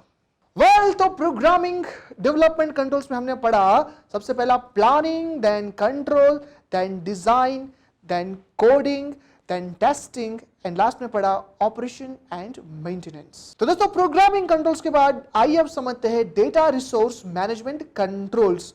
देखिए, क्यों डेटा रिसोर्स को कंट्रोल करना पड़ेगा, इसकी जरूरत क्या है, समझते हैं। हुआ यूं कि एक ऑर्गेनाइजेशन में अच्छी तरीके से काम हो रहा था, सर्वर में सारा का सारा डेटा सेव हो रहा था, और अचानक भैया लग गई आग, और उस आग में सब कुछ जल के हो गया राख। यहां तक कि एक भी डेटा रिकॉर्ड नहीं बचा। जरा सोचिए, अगर बैंक में यह हादसा हो तो, अगर स्टॉक मार्केट में यह हादसा हो तो कितना बड़ा डिजास्टर हो सकता है। यहां पे कंट्रोल क्या हो सकता है? तो फिर यहां पे कंपनी ने यह डिसाइड किया कि अब हम पीरियोडिकली वहां पे बैकअप लेंगे। अब बैकअप का मतलब क्या हुआ? Copy of current data. In case अगर फ्यूचर में कोई डिजास्टर आया, even the data got deleted and crashed, उस बैकअप से हम डेटा को दोबारा रिस्टोर कर सकते हैं। तो दोस्तों, बैकअप एंड रिस्टोर ये एक डेटा रिसोर्स मैनेजमेंट कंट्रोल है। तो कभी कभी ये भी पूछ सकते एग्जाम में that what are the various backup strategies. तो आइए समझते हैं उसको वन बाय वन। सबसे पहला है ड्यूअल रिकॉर्डिंग बैकअप सिस्टम। क्या मतलब हुआ ड्यूअल रिकॉर्डिंग? देखिए, इसके नाम में ही इसका इंटरप्रिटेशन छिपा है कि एट अ टाइम हम डेटा एक जगह पे नहीं बट दो डिफरेंट लोकेशंस में सेव करेंगे, वो भी लाइव। देखिए, कभी हमने ये देखा है कि जब हम जीमेल या यूट्यूब, गूगल की कोई भी एप्लीकेशन को यूज करते हैं वो कितना सीमलेस होता है, स्मूथ होता है। कभी क्रैश हुआ हो ऐसा महसूस ही नहीं होता। मतलब क्या भैया, गूगल का सारा हार्ड डिस्क ऐसे अनब्रेकेबल है, कभी टूटता नहीं होगा, कभी क्रैश ही नहीं होता होगा, ऐसा बिल्कुल नहीं है। Actually Google eight a time data एक से ज्यादा जगह पे वो भी लाइव सेव करता है। अगर एक हार्ड डिस्क में हमारा डेटा क्रैश हुआ तो कनेक्शन लॉस्ट हो जाएगा और ऑटोमेटिकली दूसरे सर्वर में वो लिंक चला जाएगा। तो भैया, जो डेटा हम पहले एक्सेस कर रहे थे अब वो नहीं है, अब हम किसी और सर्वर का डेटा यूज कर रहे हैं। हमें पता ही नहीं चलता कि भाई हमारे गूगल का, हमारे जीमेल का डेटा क्रैश हो गया है। दूसरा जो यहां पे स्ट्रैटेजी है वो ये है पीरियोडिकली डंपिंग बैकअप या डंपिंग स्ट्रैटेजी। देखिए, यहां पे हम एट अ टाइम बैकअप नहीं लेते, हम ये पॉलिसी बना देंगे कि once in a month, once in a quarter, once in a year हम पूरे के पूरे सिस्टम का डेटा बैकअप निकालेंगे और उसको कहीं रख देंगे। तो ध्यान रखिए यहां पे जो dual recording and periodical dumping है, इन दोनों में डिफरेंस ये है कि ड्यूअल रिकॉर्डिंग में लाइव बैकअप होता है जिसको हम रियल बैकअप कहते हैं। सेम टाइम पे दो अलग अलग जगह पे डेटा सेव होगा, एक भी सेकंड का भी डिस्क्रिपेंसी नहीं। लेकिन पीरियोडिकली में एट अ टाइम नहीं होता, पीरियड टू पीरियड होता है, monthly, quarterly, yearly, like that. Next one is logging input. देखिए लॉगिंग इनपुट डेटा को कॉपी तो नहीं करता लेकिन डेटा को रिकंस्ट्रक्ट करने में हेल्प करता है। कैसे समझते हैं। अब हुआ यूं कि एक भाई साहब डेटा एंट्री कर रहे थे, अच्छी तरीके से डेटा सेव कर रहे थे। अब हमारे इस ऑर्गेनाइजेशन में ऐसा पॉलिसी था कि जो भी इनपुट एंट्री सिस्टम में होता है उसके बैकएंड में एक लॉग बनेगा। भैया लॉग क्या होता है वो हम पहले ही पढ़ चुके हैं, हर एक मूवमेंट को वो रिकॉर्ड करेगा। अब अचानक आग लग गई और सारा का सारा डेटा डिलीट हो गया। यहां पे ऑर्गेनाइजेशन वरीड हुआ कि अब कैसे उसको हम रिट्राइव करेंगे। फॉर्चुनेटली जो इनपुट लॉगिंग फाइल्स थी जहां पे सारा का सारा डिटेल्स था, कौन सा यूजर कब लॉगिन हुआ, उसके बाद उसने कौन सा फीचर वहां पे क्लिक किया, फीचर क्लिक करने के बाद कौन कौन से डेटा एंट्री को इनपुट किया, कौन सा डेट डाला, कौन सा कस्टमर नेम डाला, वो सारा का सारा रिकॉर्ड उस पर्टिकुलर लॉग फाइल में सेव हो गया। वो सारी की सारी लॉग फाइल्स को लिया गया और एक अकाउंटेंट को दिया गया और कहा कि भाई इस बेस पे दोबारा तुम पूरे के पूरे डेटा को रिकंस्ट्रक्ट करो। अनडाउटली ये थोड़ा टाइम कंज्यूमिंग है लेकिन भाई डेटा वापस तो आ सकता है, तो इसे कहते हैं हम लॉगिंग इनपुट। उसके बाद जो है वो है चेंजेस टू द डेटा। देखिए चेंजेस टू द डेटा में पूरे का पूरा डेटा कॉपी नहीं होता, सिर्फ वही डेटा कॉपी होगा जो अपडेट हुआ है, जो चेंज हुआ है। एग्जाम्पल के तौर पे अगर मैं कहूं कि हमने कुछ सेल्स के ट्रांजैक्शंस किए टिल जनवरी, तो पहला बैकअप हुआ जनवरी का। उसके बाद हमने फरवरी में कुछ और ट्रांजैक्शंस एंटर किए हमारे सिस्टम में। तो जब हम changes to the data method use करते हैं तो दोबारा जनवरी से बैकअप लेने की जरूरत नहीं है। जो जनवरी के बाद हमने फरवरी में जितने नए एडिशंस किए हैं सिर्फ और सिर्फ उसका ही बैकअप लेंगे। इससे होगा ये कि हमारी जो स्टोरेज कैपेसिटी है वो ज्यादा वेस्ट नहीं होगी। अगर जनवरी महीने में भी कुछ ऑपरेशन हुआ है तो उसका भी अलग से बैकअप लिया जाएगा, लेकिन all the times backup from the beginning नहीं लिया जाएगा। Next control is data definition control. मतलब यह हुआ कि आप डेटा के टाइप को, डेटा किस तरीके से कौन से फॉर्मेट में एक्सेस होगा, कैसे इनपुट होगा, कैसे इंसर्ट होगा, या पहले से ही डिफाइन कर दो, उसका एक स्टैंडर्ड बना दो। मतलब समझते हैं। अब हुआ यूं कि ऑर्गेनाइजेशन ने अपनी वेबसाइट पे एक लिंक रखा कि जिसको जिसको हमारे यहाँ पे जॉब चाहिए वो यहाँ पे क्लिक कीजिए, अपना जो रिज्यूमे है, बायोडेटा, वो यहाँ पे अपलोड कीजिए और फिर हम सिलेक्ट करके आपको इनविटेशन भेजेंगे। अब एक हमारे जो यूजर भाई साहब थे वो उस वेब लिंक पे क्लिक किए, वो कई टाइम से अपना बायोडेटा अपलोड करने की कोशिश कर रहे थे लेकिन हो ही नहीं रहा था। फिर उसने अपने दोस्त को कहा कि भाई ये क्यों नहीं हो रहा, तो दोस्त ने ये पूछा तू जरा बता मुझे कि तू किस फॉर्मेट में अपना बायोडेटा वहां पे अपलोड कर रहा है। उसने कहा जेपीजी फाइल, जो एक इमेज फॉर्मेट होता है उसमें कर रहा हूं। तब जाके उस दोस्त ने कहा कि भाई तू गलत ट्राई कर रहा है। क्यों? क्लियरली लिखा हुआ है कि इस वेब पेज में सिर्फ और सिर्फ पीडीएफ साइज के पीडीएफ फॉर्मेट ही एक्सेप्ट किए जाएंगे, बाकी कोई फॉर्मेट अलाउड नहीं है। तो देखो यहां पे जो डेटा डिफाइन किया गया था वो पीडीएफ था, इसके अलावा और कोई फॉर्मेट यहां पे एक्सेप्टेबल नहीं होगा। तो जैसे जैसे ऑर्गेनाइजेशन में उस डेटा के फॉर्मेट की रिक्वायरमेंट होती है, कभी कभार वर्ड की रिक्वायरमेंट होती है, एक्सेल की रिक्वायरमेंट होती है, पीडीएफ की रिक्वायरमेंट होती है, उस हिसाब से डेटा को डिफाइन कर दीजिए। इसके अलावा का कोई नॉन स्टैंडर्डाइज्ड फॉर्मेट आया तो हमारा सिस्टम उसे एक्सेप्ट नहीं करेगा। Well next control is the data access control. देखिए डेटा एक्सेस के बारे में तो हमने कई सारी बातें ऑलरेडी पढ़ी है। कैसे हम डेटा एक्सेस को कंट्रोल कर सकते हैं? There are two methods. सबसे पहला, हर एक यूजर का अच्छी तरीके से आईडी, पासवर्ड या एक्सेस टोकन क्रिएट कर दीजिए। जो आईडी पासवर्ड से मैच नहीं हो रहा है, उसके बायोमेट्रिक साइन या एक्सेस टोकन से मैच नहीं हो रहा है, उसको हम एक्सेस देंगे ही नहीं। और दूसरा जो सबसे पावरफुल एक्सेस कंट्रोल है वो है एनक्रिप्शन। डेटा को एनक्रिप्ट कर दीजिए। देखिए हमने पहले पढ़ा कि what is 128 bit and 256 bits encryption. Data को एनक्रिप्ट कर दीजिए तो जो नॉन ऑथोराइज्ड यूजर होगा, जैसे कि हैकर्स या क्रैकर्स, वो सिस्टम में एंटर होने के बावजूद भी डेटा को रीड नहीं कर पाएंगे। तो एक्सेस कंट्रोल के बाद नेक्स्ट इज कॉन्करेंसी कंट्रोल। क्या होता है, आइए एक एग्जांपल से समझते हैं। अब हुआ यूं कि भैया मैंने दो बंदों को 10-10 हजार रुपए के चेक्स दिए और कहा कि जाओ भैया बैंक में जाके कैश विड्रॉ करके आओ। अब ये जो मिस्टर ए था वो दूसरी ब्रांच में गया, मिस्टर बी दूसरी ब्रांच में गया।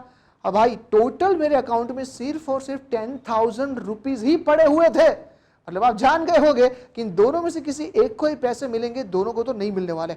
अब देखिए दोनों डिफरेंट ब्रांच में गए, हुआ यूं कि दोनों एट ए टाइम गए। अब बैंक में कोई अच्छा सा कंट्रोल तो था नहीं, तो जब दोनों क्लर्क्स ने एट ए टाइम मेरा अकाउंट देखा तो उसको 10,000 रुपीज दिखे, इसको भी 10,000 दिखे, उसको भी 10,000 दिखे। ये अज्यूम करके कि भी पैसा या बैलेंस अवेलेबल है, इस बैंक मैनेजर ने भी यहां पे पैसा दे दिया, सेम टाइम पे यहां से भी पैसा विड्रॉ हो गया। बाद में बैंक को पता चला कि भाई ये कैसे हुआ।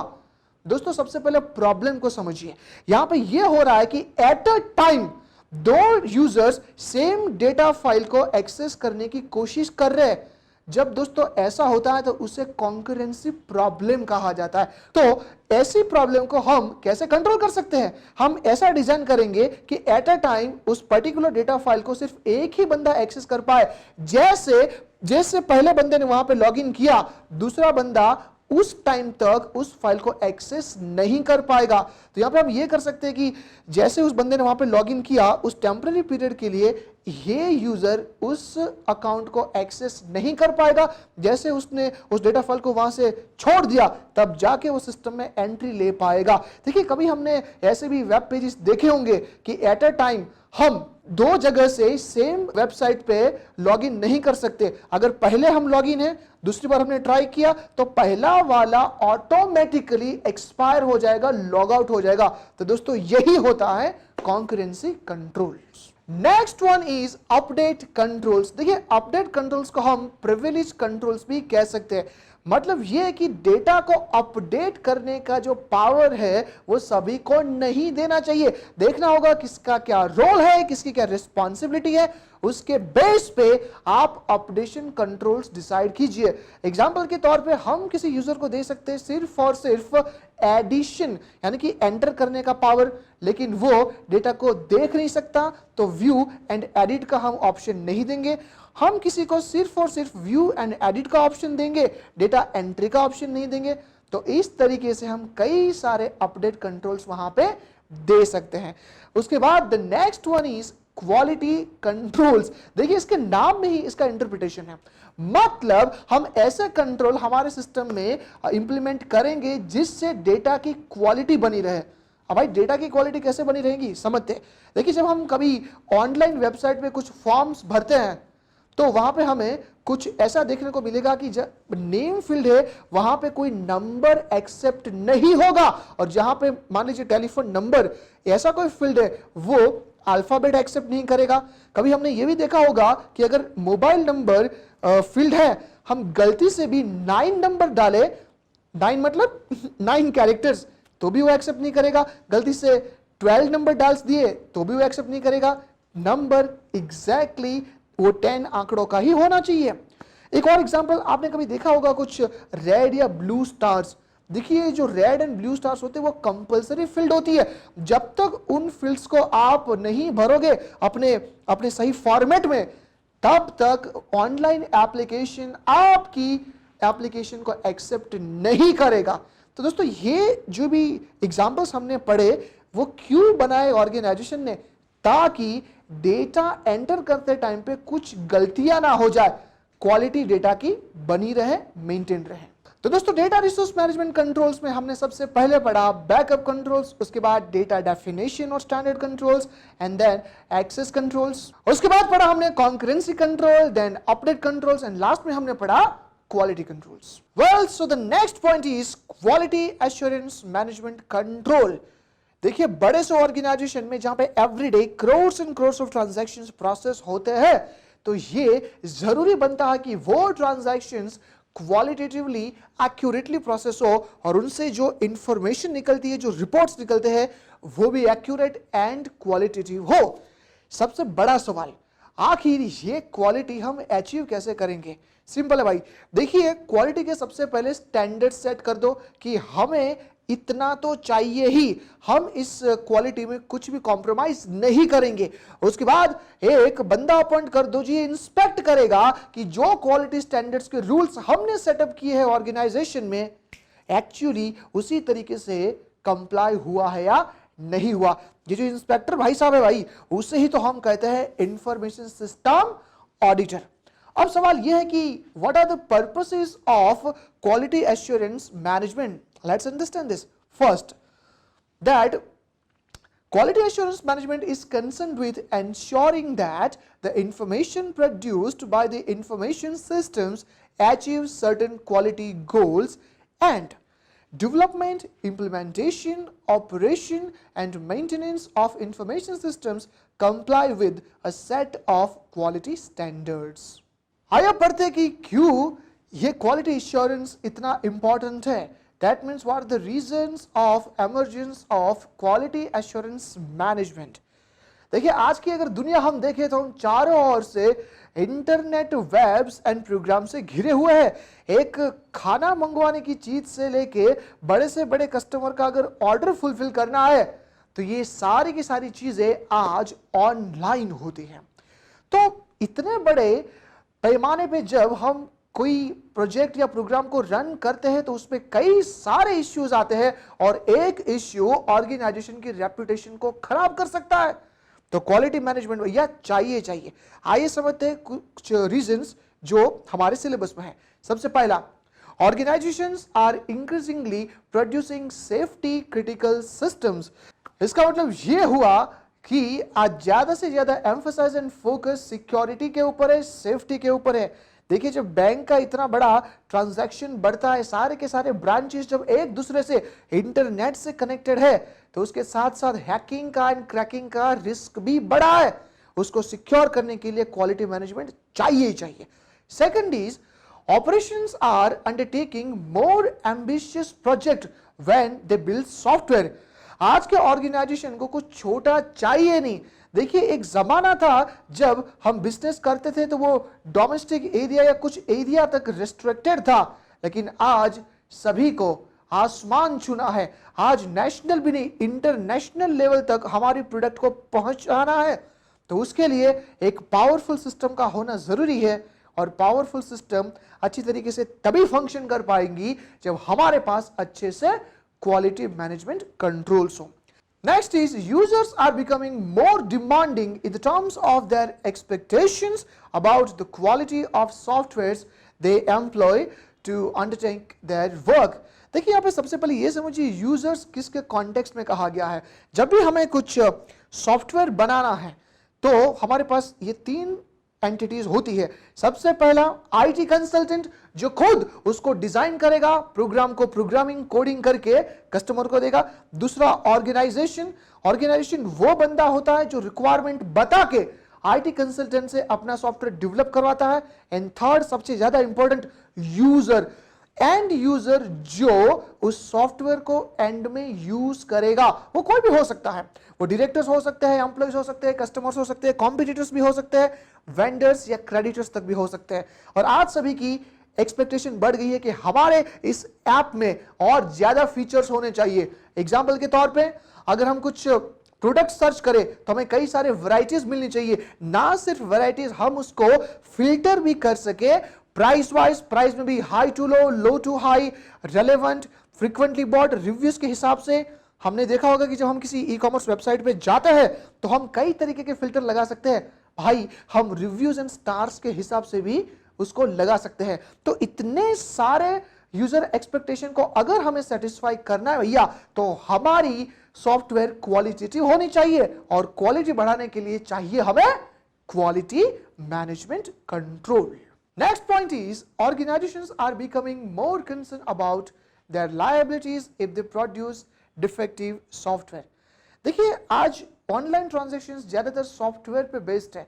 अगर सॉफ्टवेयर में गलती मतलब ट्रांजैक्शन में एरर, देखिए ऐसा हो सकता है कि अगर सॉफ्टवेयर में एरर है तो बैंक ने एरर अमाउंट कुछ और डाला है और गलती से डेबिट या क्रेडिट कुछ और अमाउंट हो गई। At the end of the day customer का ही नुकसान होगा। अगर हम बात करें किसी ई कॉमर्स की वेबसाइट की, तो अगर उसका ऑनलाइन एप्लीकेशन जहां से वो पूरा वेब मैनेज होता है, अगर उसमें कुछ डिफेक्ट है तो हो सकता है कि कस्टमर जो ऑर्डर करे वो उसे ना मिले। देखिए, according to Indian contract act and consumer protection act, अगर कस्टमर को वो चीज नहीं मिलती उस टाइम पे जो उसने कॉन्ट्रैक्ट में कहा था, तो कई सारे लॉफुल कॉन्सिक्वेंसेस बेयर करने पड़ सकते हैं।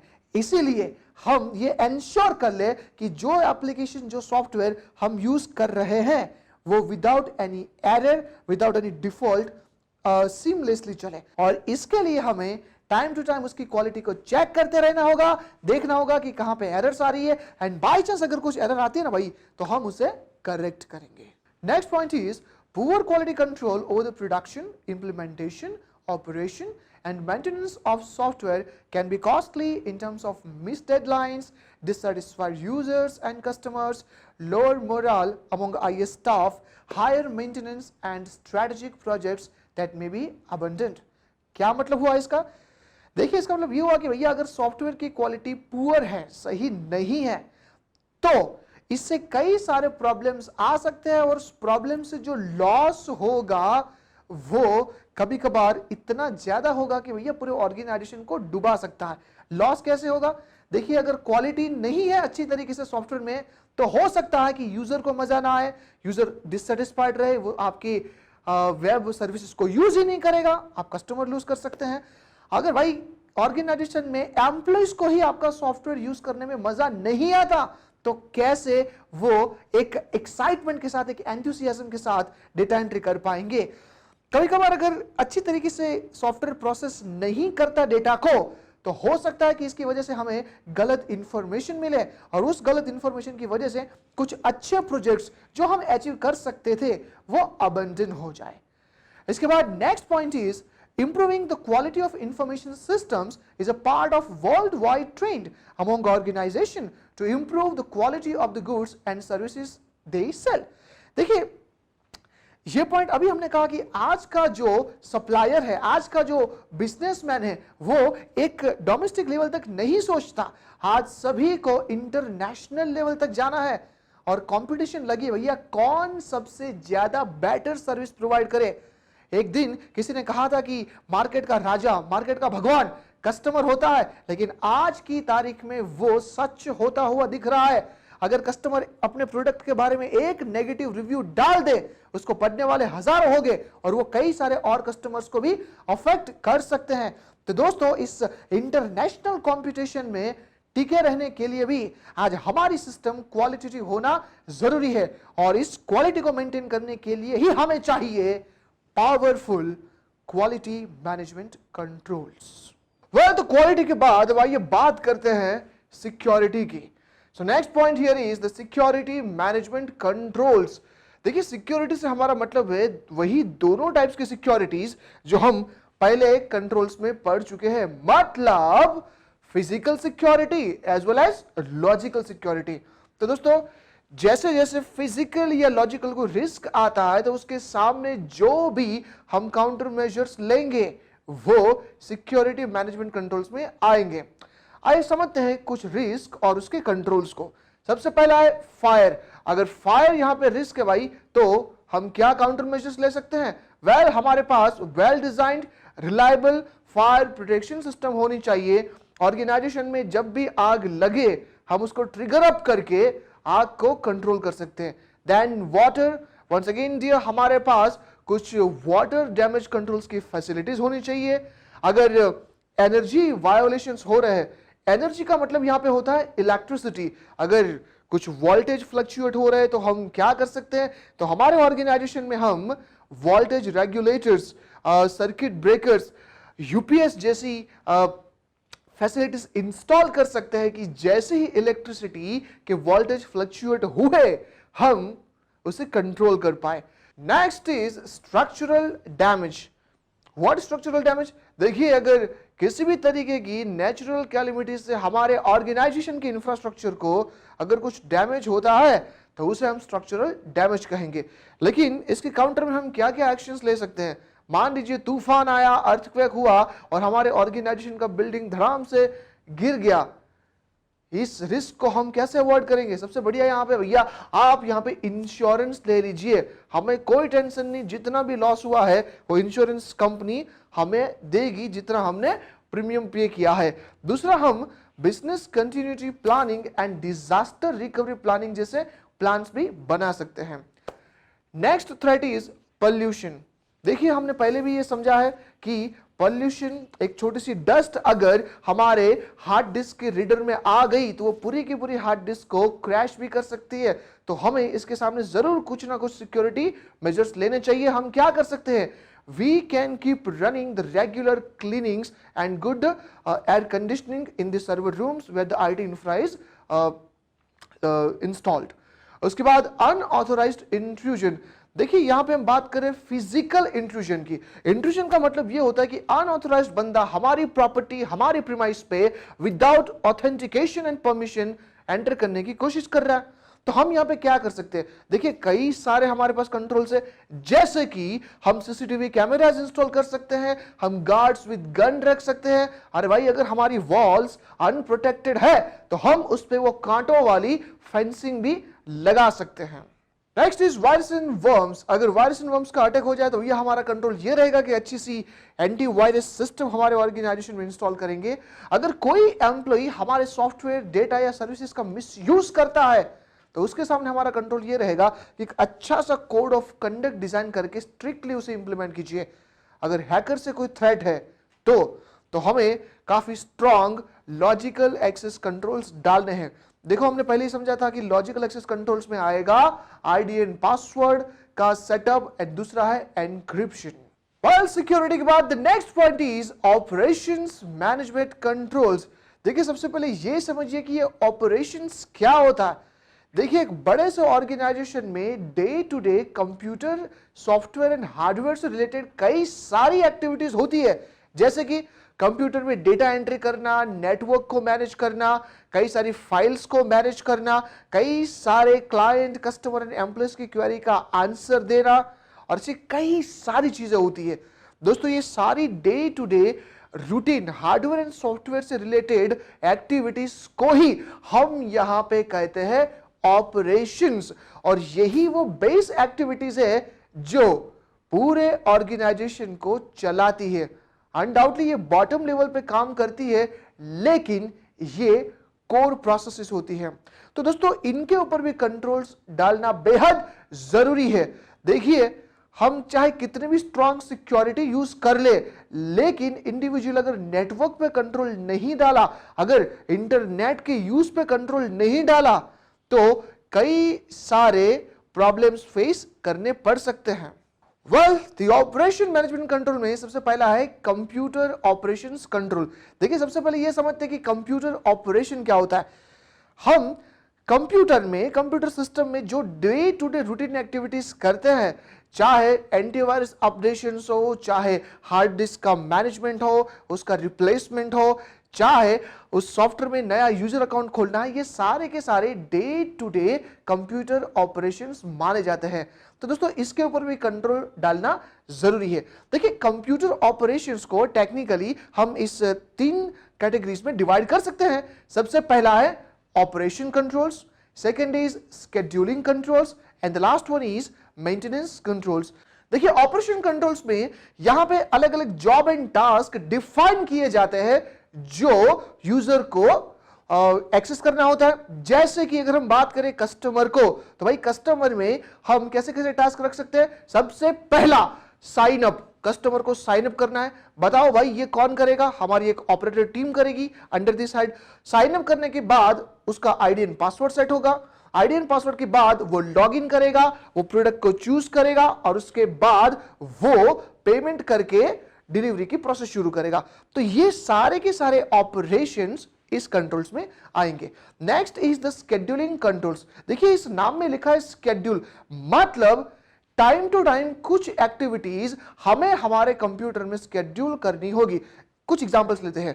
देखिए जब भी हम काम करते हैं तो बैकएंड पे कंप्यूटर सॉफ्टवेयर कई सारी जंक फाइल्स क्रिएट करता है, जिसको हम टेम्पररी फाइल्स भी कहते हैं। टाइम टू टाइम उन जंक फाइल्स को डिलीट करना पड़ता है क्लीन करना पड़ता है। अगर क्लीन टाइम पे नहीं किया तो वो कंप्यूटर सिस्टम एक टाइम पे इतना लोड लेगी कि वो काम ही नहीं कर पाएगी। तो ये हमें स्केड्यूल करना होगा कि वंस इन अ मंथ और once in a 3 months whatever management wants to go with, हमें कंप्यूटर को क्लीन करना है। उसके बाद एंटीवायरस अपडेशन, ये भी स्केड्यूल्ड होना चाहिए कि वंस इन 3 days और वंस इन वीक जो वायरस की डेफिनेशन से उसको अपडेट किया जाए। यहां पे ध्यान रखिए कि एवरी डे इस दुनिया में 2000 नए वायरस, कंप्यूटर वायरस की बात कर रहे हो, वो क्रिएट किए जाते हैं by this hackers and crackers like illegal persons. तो हमें हमारी सिस्टम को एवरी टाइम एंटीवायरस से अपडेट रखनी पड़ेगी। तो एक पॉलिसी होना चाहिए कि कुछ दिनों के बाद वो ऑटोमेटिकली अपडेट हो जाए। उसके बाद है मेंटेनेंस कंट्रोल्स। भाई इसके नाम में ही इसका इंटरप्रिटेशन है। मान लीजिए कि काम करते करते ऑपरेशंस में कुछ दिक्कत आई। क्यों दिक्कत आई? अरे भाई मान लीजिए नेटवर्क का केबल कट हो गया, हार्ड डिस्क में कुछ प्रॉब्लम आ गई, रैम में प्रॉब्लम आ गई, प्रोसेसर इतना हीटअप हो गया कि वो काम ही नहीं कर रहा है, जो प्रोसेसर के ऊपर का कूलिंग फैन होता है वो काम नहीं कर रहा है, कितने सारे दिक्कतें, कभी कभार माउस और कीबोर्ड काम नहीं कर रहा है। तो दोस्तों ये सारी की सारी चीजें रिप्लेस करनी पड़ेगी हमें हार्डवेयर वेंडर के साथ। तो इस कंट्रोल में एक मेंटेनेंस अग्रीमेंट होना चाहिए। हमारे पास दो चीजें हैं, या तो हम कॉल करके उस रिपेयरर को बुलाएंगे, वो आके देखेगा और चीजों को रिपेयर करेगा, या फिर हम एक SLA क्रिएट करेंगे। SLA ये क्या होता है? मतलब सर्विस लेवल अग्रीमेंट। हम एक वेंडर के साथ अग्रीमेंट कर देंगे कि भाई हम बुलाए ना बुलाए, once in a month, once in a quarter आके देख ले हमारे सिस्टम्स में क्या प्रॉब्लम है, और अगर तुझे लगता है कि कुछ हार्डवेयर हमें रिप्लेस करने की जरूरत है तो कर दे, हमको बिल भेज दे और हम पेमेंट कर देंगे। तो ऑपरेशन मैनेजमेंट में कंप्यूटर ऑपरेशंस के बाद the next operation is network operations. तो देखिए नेटवर्क ऑपरेशंस में हमें यह देखना होता है कि जो भी कंप्यूटर्स हमारे नेटवर्क से कनेक्टेड है वो सही तरीके से काम कर रहे हैं या नहीं, उन सभी कंप्यूटर्स के बीच का लिंक सही है या नहीं है, कहीं पे कुछ इंटरनेट की एरर तो नहीं है, कहीं पे कुछ कम्युनिकेशन की एरर तो नहीं है, एटसेट्रा। देखिए इतने बड़े नेटवर्क को जब हम मैनेज करते हैं तो we have to deal with so many components. जैसे कि क्या, देखिए नेटवर्क के कंपोनेंट्स तो हमने डिटेल में पढ़े हैं, लेकिन फिर भी एक बार उसको रिवाइज कर लेते हैं। Basically we have 3 types.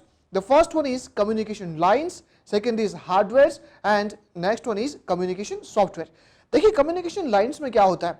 Lines का मतलब होता है कम्युनिकेशन चैनल। ये वो मीडिया होता है, वो मीडियम होता है जो दो डिवाइसेस को आपस में कनेक्ट करता है। So basically what it can be, हमारे पास वहां पे 3 मीडियम्स है। सबसे पहला cables, and second is waves, and third is satellite communication. जब मैं बात करूं केबल्स की, so we have 3 types, twisted pair, coaxial cables and fibre optics. इन तीनों में डिफरेंस क्या है? देखिए ट्विस्टेड पेयर में हमने कभी ऐसा देखा होगा इलेक्ट्रिसिटी में कि 2 केबल्स एक दूसरे से ट्विस्टेड होती हैं। जब ऐसी कोई ट्विस्टेड केबल्स हम कम्युनिकेशन में यूज करें तो भाई उसको हम ट्विस्टेड पेयर केबल कहते हैं।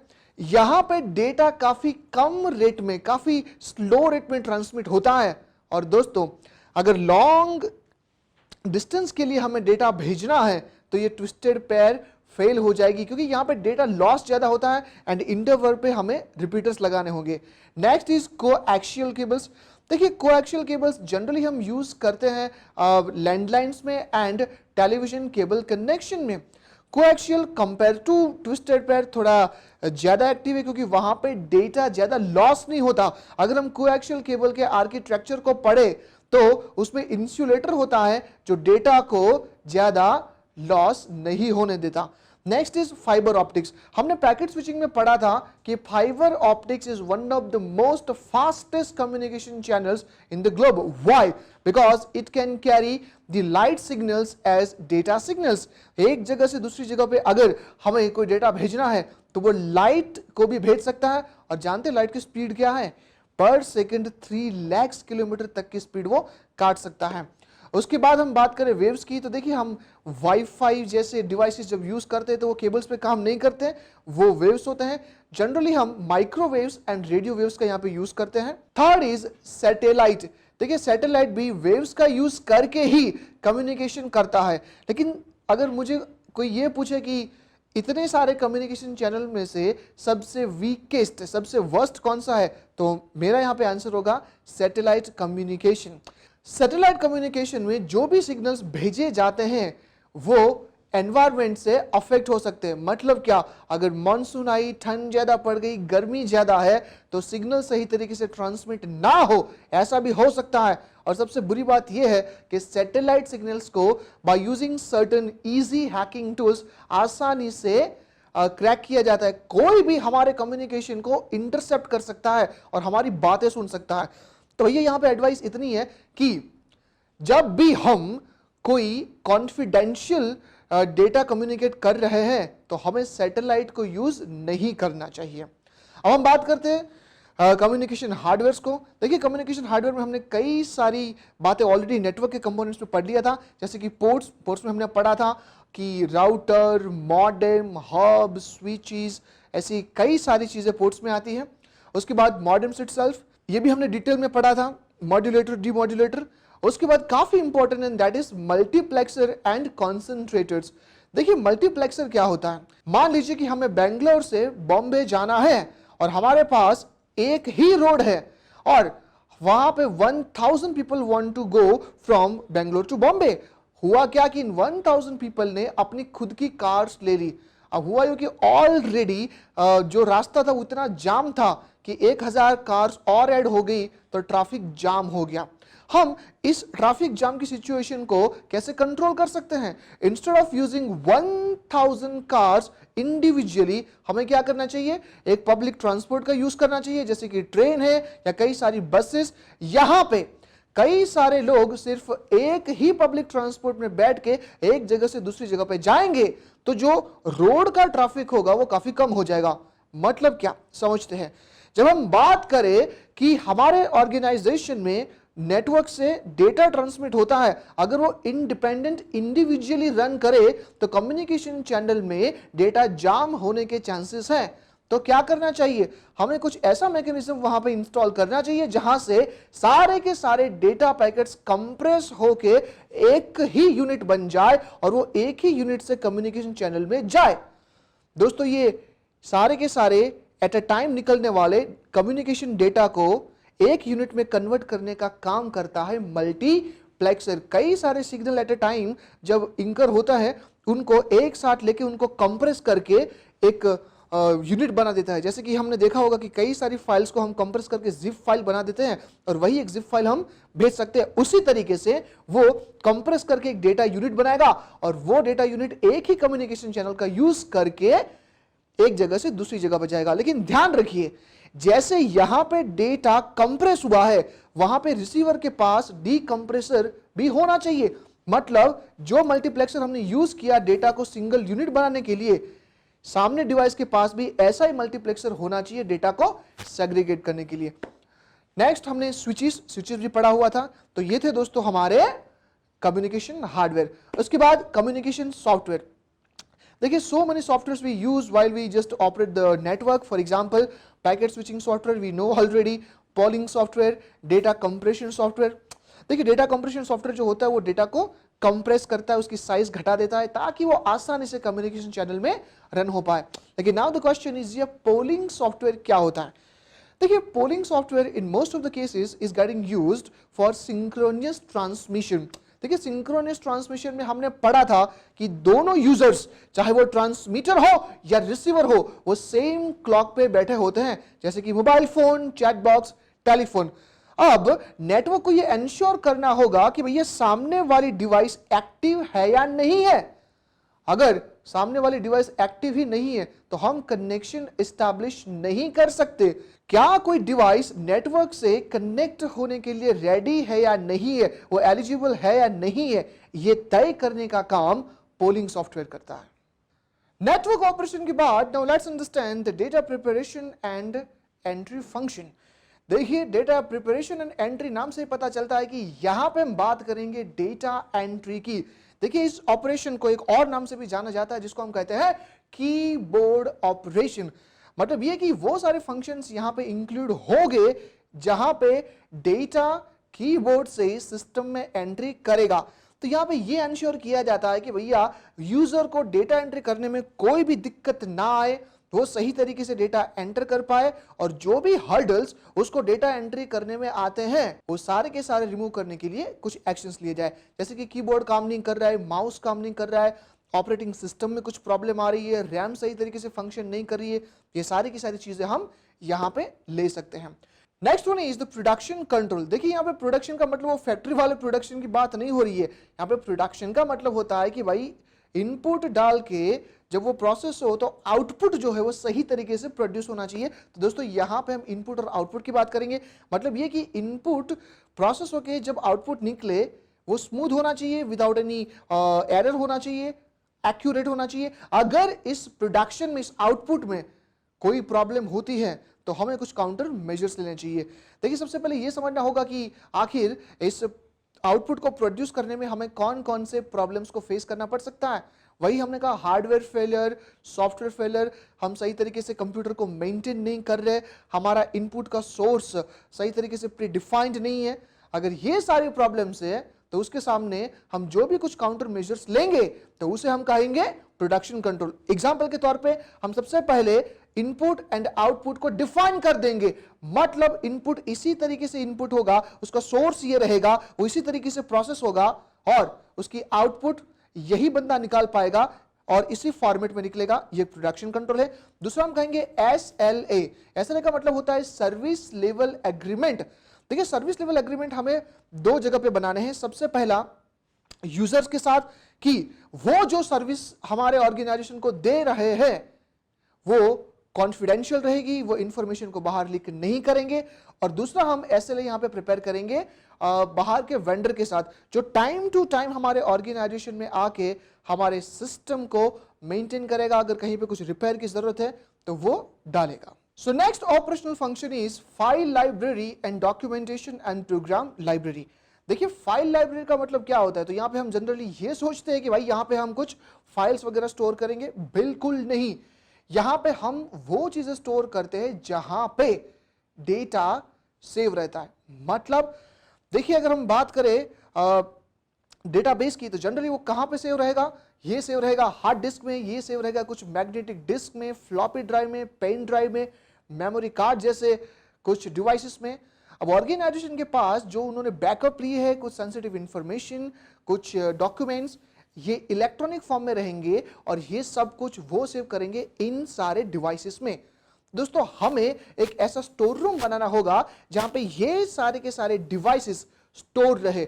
इन फ्यूचर अगर ऑर्गेनाइजेशन को कोई भी हार्ड डिस्क को एक्सेस करना है, कोई डीवीडी, कोई सीडी, कोई फ्लॉपी, कोई पेन ड्राइव को एक्सेस करना है, तो वो इस लाइब्रेरी में जाके, स्टोर रूम में जाके उस पर्टिकुलर पेन ड्राइव को निकालेगा और अपने पुराने डेटा को एक्सेस करेगा। मतलब वो प्लेस, वो जगह जहां पे ये सारे डेटा स्टोरेज डिवाइसेस सेव्ड है, स्टोर्ड है, उसे ही हम फाइल लाइब्रेरी कहेंगे। और इसके ऊपर भी दोस्तों अच्छी तरीके से कंट्रोल होना चाहिए। क्यों?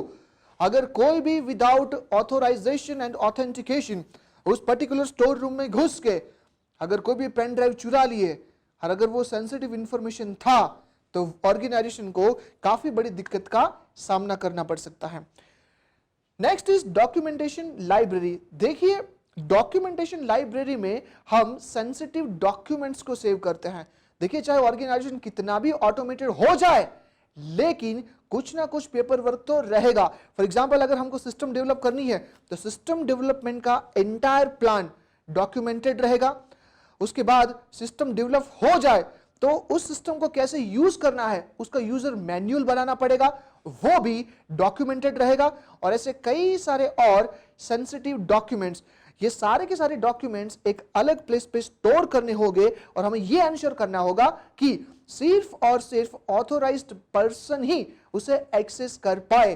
तो दोस्तों डॉक्यूमेंट लाइब्रेरी में ज्यादातर डॉक्यूमेंट्स होते हैं, फाइल्स होते हैं। देखिए यहां पे ध्यान में रखने वाली यह बात है कि file library and documentation library दोनों सेम नहीं है। फाइल लाइब्रेरी में हम स्टोरेज डिवाइसेस को स्टोर करते हैं जबकि डॉक्यूमेंटेशन लाइब्रेरी में हम डॉक्यूमेंट सेव करते हैं। Next is help desk and technical support. देखिए नाम से ही पता चलता है कि ये एक असिस्टिव फंक्शन रहेगा। मतलब ये हुआ कि हमारे ऑर्गेनाइजेशन में जितने भी एम्प्लॉइज काम करते हैं या जितने भी यूजर्स हमारे सॉफ्टवेयर को यूज करते हैं, उन सभी के फंक्शंस के बारे में पता नहीं होता। ये जो help desk and technical support होता है वो असिस्ट करता है कि इस सिस्टम का कौन सा फीचर कैसे काम करेगा। एग्जांपल के तौर पे अगर हम बात करें पेटीएम की, तो देखिए पेटीएम में कभी एक बंदे को ये दिक्कत थी कि भाई जब भी कोई पैसा मेरे अकाउंट में आता है, पेटीएम के अकाउंट में क्रेडिट होता है, उसको मैं बैंक में कैसे ट्रांसफर करूं, उसको नहीं आता था।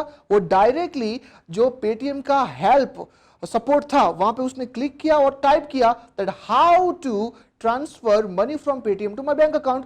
जैसा ही भाई साहब उधर गए, एक छोटा सा वेब पेज ओपन हुआ, वहां पे वीडियो के साथ इंफॉर्मेशन दी कि देखो अगर आप पहले ये स्टेप फॉलो करेंगे, उसके बाद ये फॉलो करेंगे, तो पेटीएम में क्रेडिट हुआ पैसा आपके अकाउंट में ट्रांसफर होगा। तो ये दोस्तों जो हेल्प मॉड्यूल है उसे हम कहते हैं टेक्निकल सपोर्ट। ऐसा हर एक ऑर्गेनाइजेशन में होता है। कभी कभार यहां पे ट्रेन्ड स्टाफ भी मौजूद रहते हैं, वो आपको पर्सनली ट्रेन करेंगे कि इसको कैसे किया जाए। जब भी कोई नया एम्प्लॉय ऑर्गेनाइजेशन में आता है और उसको सॉफ्टवेयर में कुछ ज्यादा जानकारी नहीं है, तो ये help desk and technical staff ही होते हैं जो उनको सॉफ्टवेयर के बारे में अच्छी तरीके से ट्रेन करते हैं। सो the next point is capacity planning and performance monitoring. आइए उसको एक एग्जांपल से समझते हैं। देखिए एक दिन ऐसा हुआ कि रेलवे डिपार्टमेंट ने एक चीज नोटिस की कि नॉर्मल डेज में जब भी कोई यूजर हमारे इस आईआरसीटीसी के वेबसाइट से टिकट बुक करवाता है तो विदाउट एनी प्रॉब्लम प्रोसेस सही तरीके से काम करती है, सिस्टम सही तरीके से फंक्शन करती है। लेकिन जैसे ही कुछ फेस्टिवल्स आते हैं, जैसे ही पैसेंजर्स की मूवमेंट बढ़ती है, जैसे कि दिवाली, क्रिसमस, होली, इन दिनों में सर्वर सही तरीके से काम नहीं करता और ऐसे भी इंसिडेंट्स नोटिस में आए जहां पे सर्वर क्रैश भी हो गए।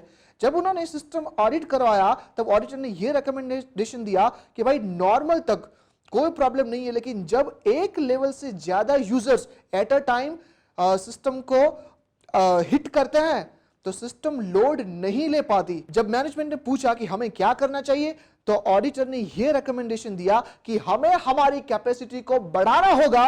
जब तक हम हमारे कैपेसिटीज एंड रिसोर्सेज को नहीं बढ़ाएंगे हम यूजर को सही परफॉर्मेंस नहीं दे पाएंगे। तो दोस्तों ऑर्गेनाइजेशन के ऑपरेशन में यह भी हमें सही तरीके से मैनेज करना पड़ेगा कि हमारे रिसोर्सेज सही तरीके से इंस्टॉल्ड हो, सही तरीके से कैपेसिटी जनरेट करे और तभी तो सही तरीके से परफॉर्मेंस आएगा। मतलब क्या हुआ कि जैसे जैसे ऑर्गेनाइजेशन एक्सपांड होता जाता है, नंबर ऑफ यूजर्स बढ़ते जाते हैं, वैसे वैसे हमें हमारे सिस्टम के रिसोर्सेस भी बढ़ाने होंगे, हमारी स्टोरेज डिवाइसेस बढ़ानी होगी, हमारी प्रोसेसिंग पावर बढ़ानी होगी। अरे भाई हमें हमारी बैंडविड्थ भी बढ़ानी होगी, क्योंकि अब एट अ टाइम, पहले एग्जांपल के तौर पे 5000 एम्प्लॉयज थे जो आज 25000 है, तो सेम रिसोर्सेस सही परफॉर्मेंस नहीं दे पाएंगे। Next one is management of outsourced operation. सबसे पहले यह समझते हैं कि ये आउटसोर्स्ड ऑपरेशन क्या होता है।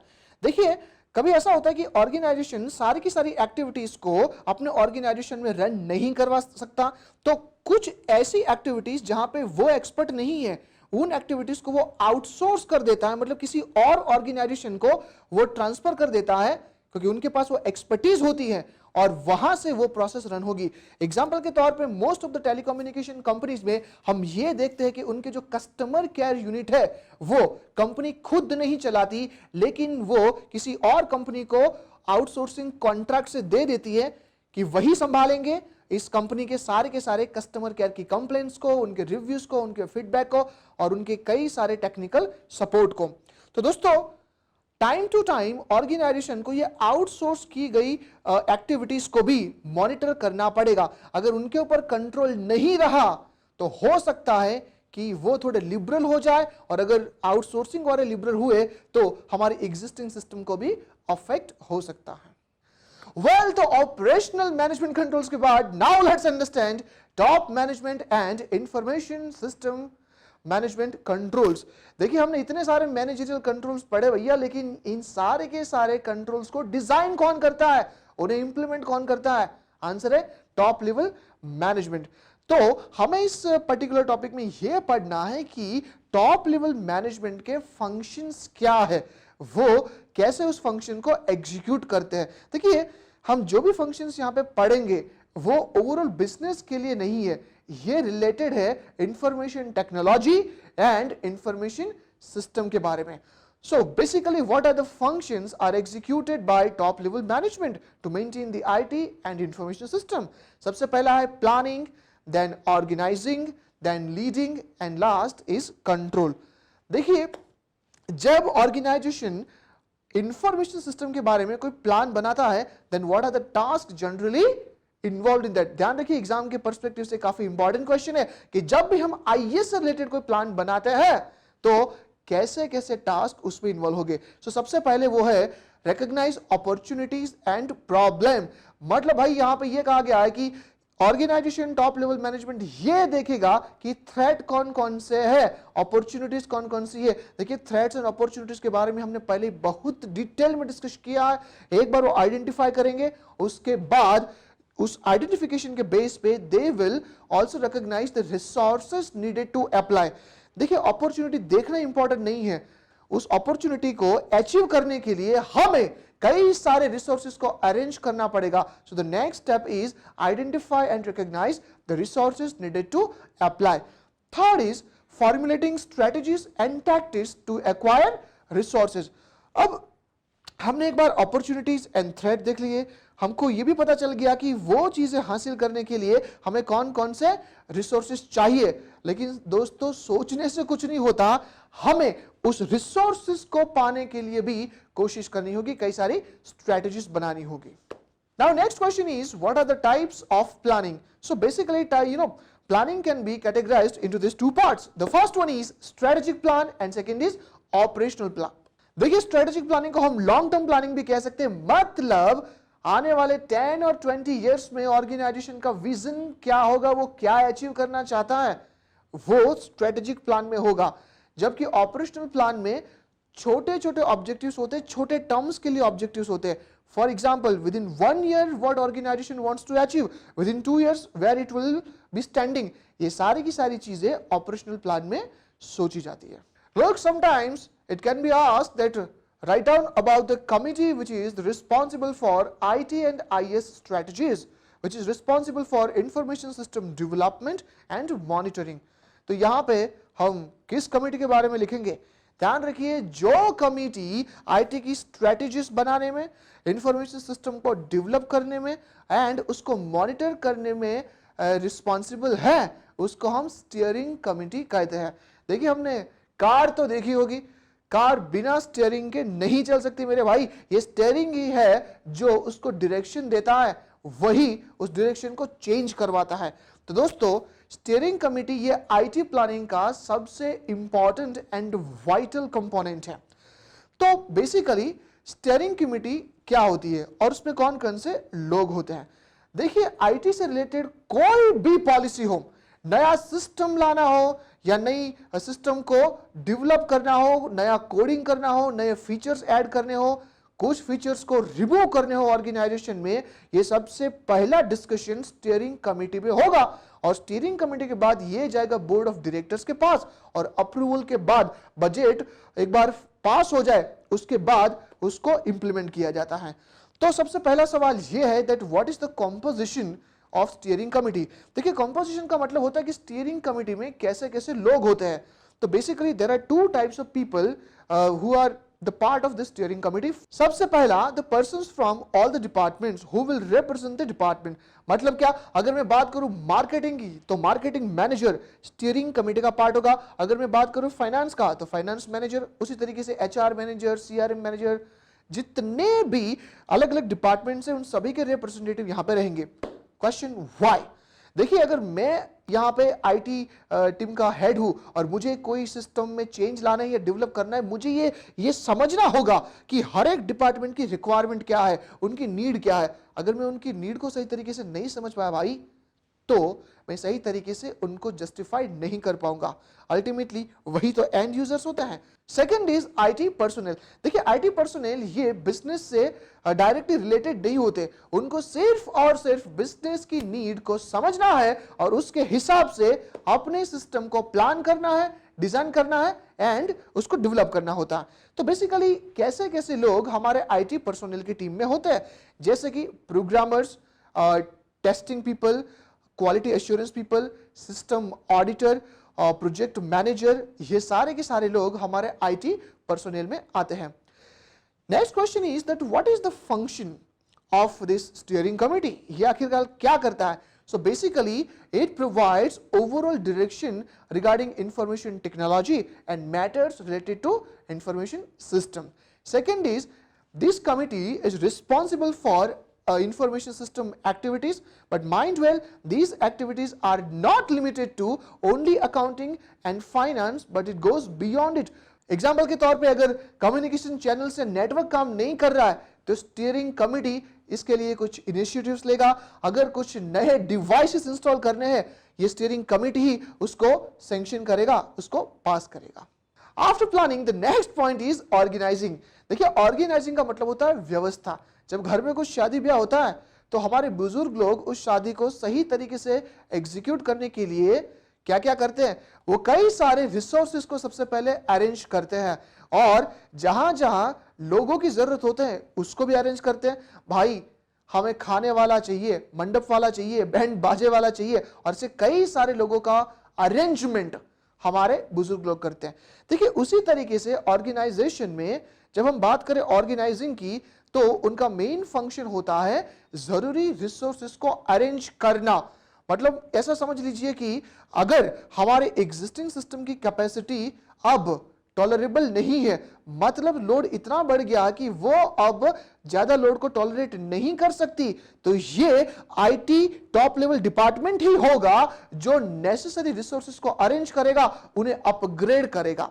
सेकंड इज अगर कहीं पे कुछ स्टाफ की जरूरत है, मान लीजिए प्रोग्रामर कम पड़ गए, क्वालिटी एश्योरेंस टीम कम पड़ गई या सिस्टम ऑडिटर को अरेंज करना है, तो टॉप लेवल मैनेजमेंट ऐसे लोगों को रिक्रूट करेगा, उनको ट्रेन करेगा और ऑर्गेनाइजेशन में उसने इंप्लीमेंट करेगा।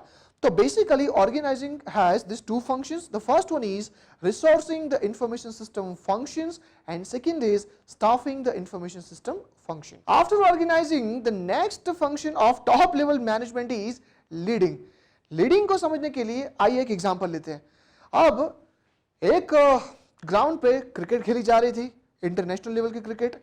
अब उस क्रिकेट में कैप्टन ने एक बॉलर को बॉल पकड़ा दी कि भैया यहां पे आके तो फास्ट बॉलिंग कर, लेकिन पता नहीं क्यों वो बॉलर उस फॉर्म में नहीं था, उसने पहली ही ओवर में 24 रन्स दे दिए और काफी सारे उनके फैंस वहां पे डिसअपॉइंटेड हो गए। लेकिन उस कैप्टन को पता था कि इस बंदे में पोटेंशियल है, लेकिन आज तो कुछ बात है कि वो परफॉर्म नहीं कर रहा। तो उसने क्या किया, उस बॉलर के पास जाके उससे कम्युनिकेट किया कि भाई आज फॉर्म में क्यों नहीं है, आज तेरी प्रॉब्लम क्या है। तो बॉलर ने कहा कि कुछ नहीं, मैसेज ये आया है कि मेरी माँ बीमार है और मैं यहाँ पे ग्राउंड पे हूँ। कैप्टन ने कहा डोंट वरी, देखो भाई तुम्हारी माँ हमारी माँ जैसी है, हम फोन करके कोच को बोल के सारे नेसेसरी अरेंजमेंट करवा देते हैं, जरा भी घबराने की जरूरत नहीं है। इतना सुनते ही बॉलर भाई साहब वापस मोटिवेट हो गए, अच्छे फॉर्म में आ गए और अगली ही ओवर में उन्होंने हैट्रिक ले ली। देखिए इस एग्जांपल से यह समझ में आता है कि एक अच्छा लीडर कैसे टीम को मोटिवेट करता है by constantly communicating with them, उनकी प्रॉब्लम्स को समझता है, उनको कहां कहां दिक्कतें आ रही है उनको समझ के उनको सॉल्व करके उनको मोटिवेट करने की कोशिश करता है। तो बेसिकली दोस्तों लीडिंग में हमें ये दो फंक्शंस समझने हैं। सबसे पहला motivating and leading information system personnel and second is communicating with IAS personnel. The next function is control. तो basically top management को IT and IAS से related कैसे कैसे controls implement करने की जरूरत होती है। So basically there are three. First is overall control of IAS function.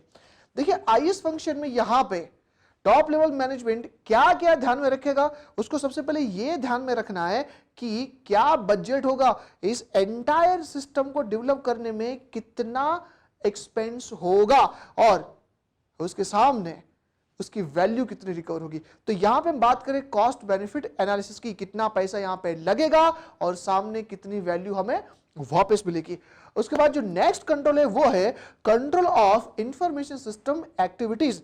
देखिए जब हम यहां पे एक्टिविटीज की बात करते हैं तो वी हैव टू एंश्योर कि जितने भी लोग हमारे ऑर्गेनाइजेशन में काम कर रहे हैं वो कुछ खास जनरल पॉलिसीज एंड स्टैंडर्ड को फॉलो करे। देखिए जब हम बात करते हैं पॉलिसी की तो वो जनरली जनरल होती है कि भाई आपको ये करना चाहिए, लेकिन जब मैं बात करूं स्टैंडर्ड को तो वो स्पेसिफिक होते ये करना ही है, अगर नहीं किए गए तो आपके ऊपर कुछ एक्शंस लिए जा सकते हैं।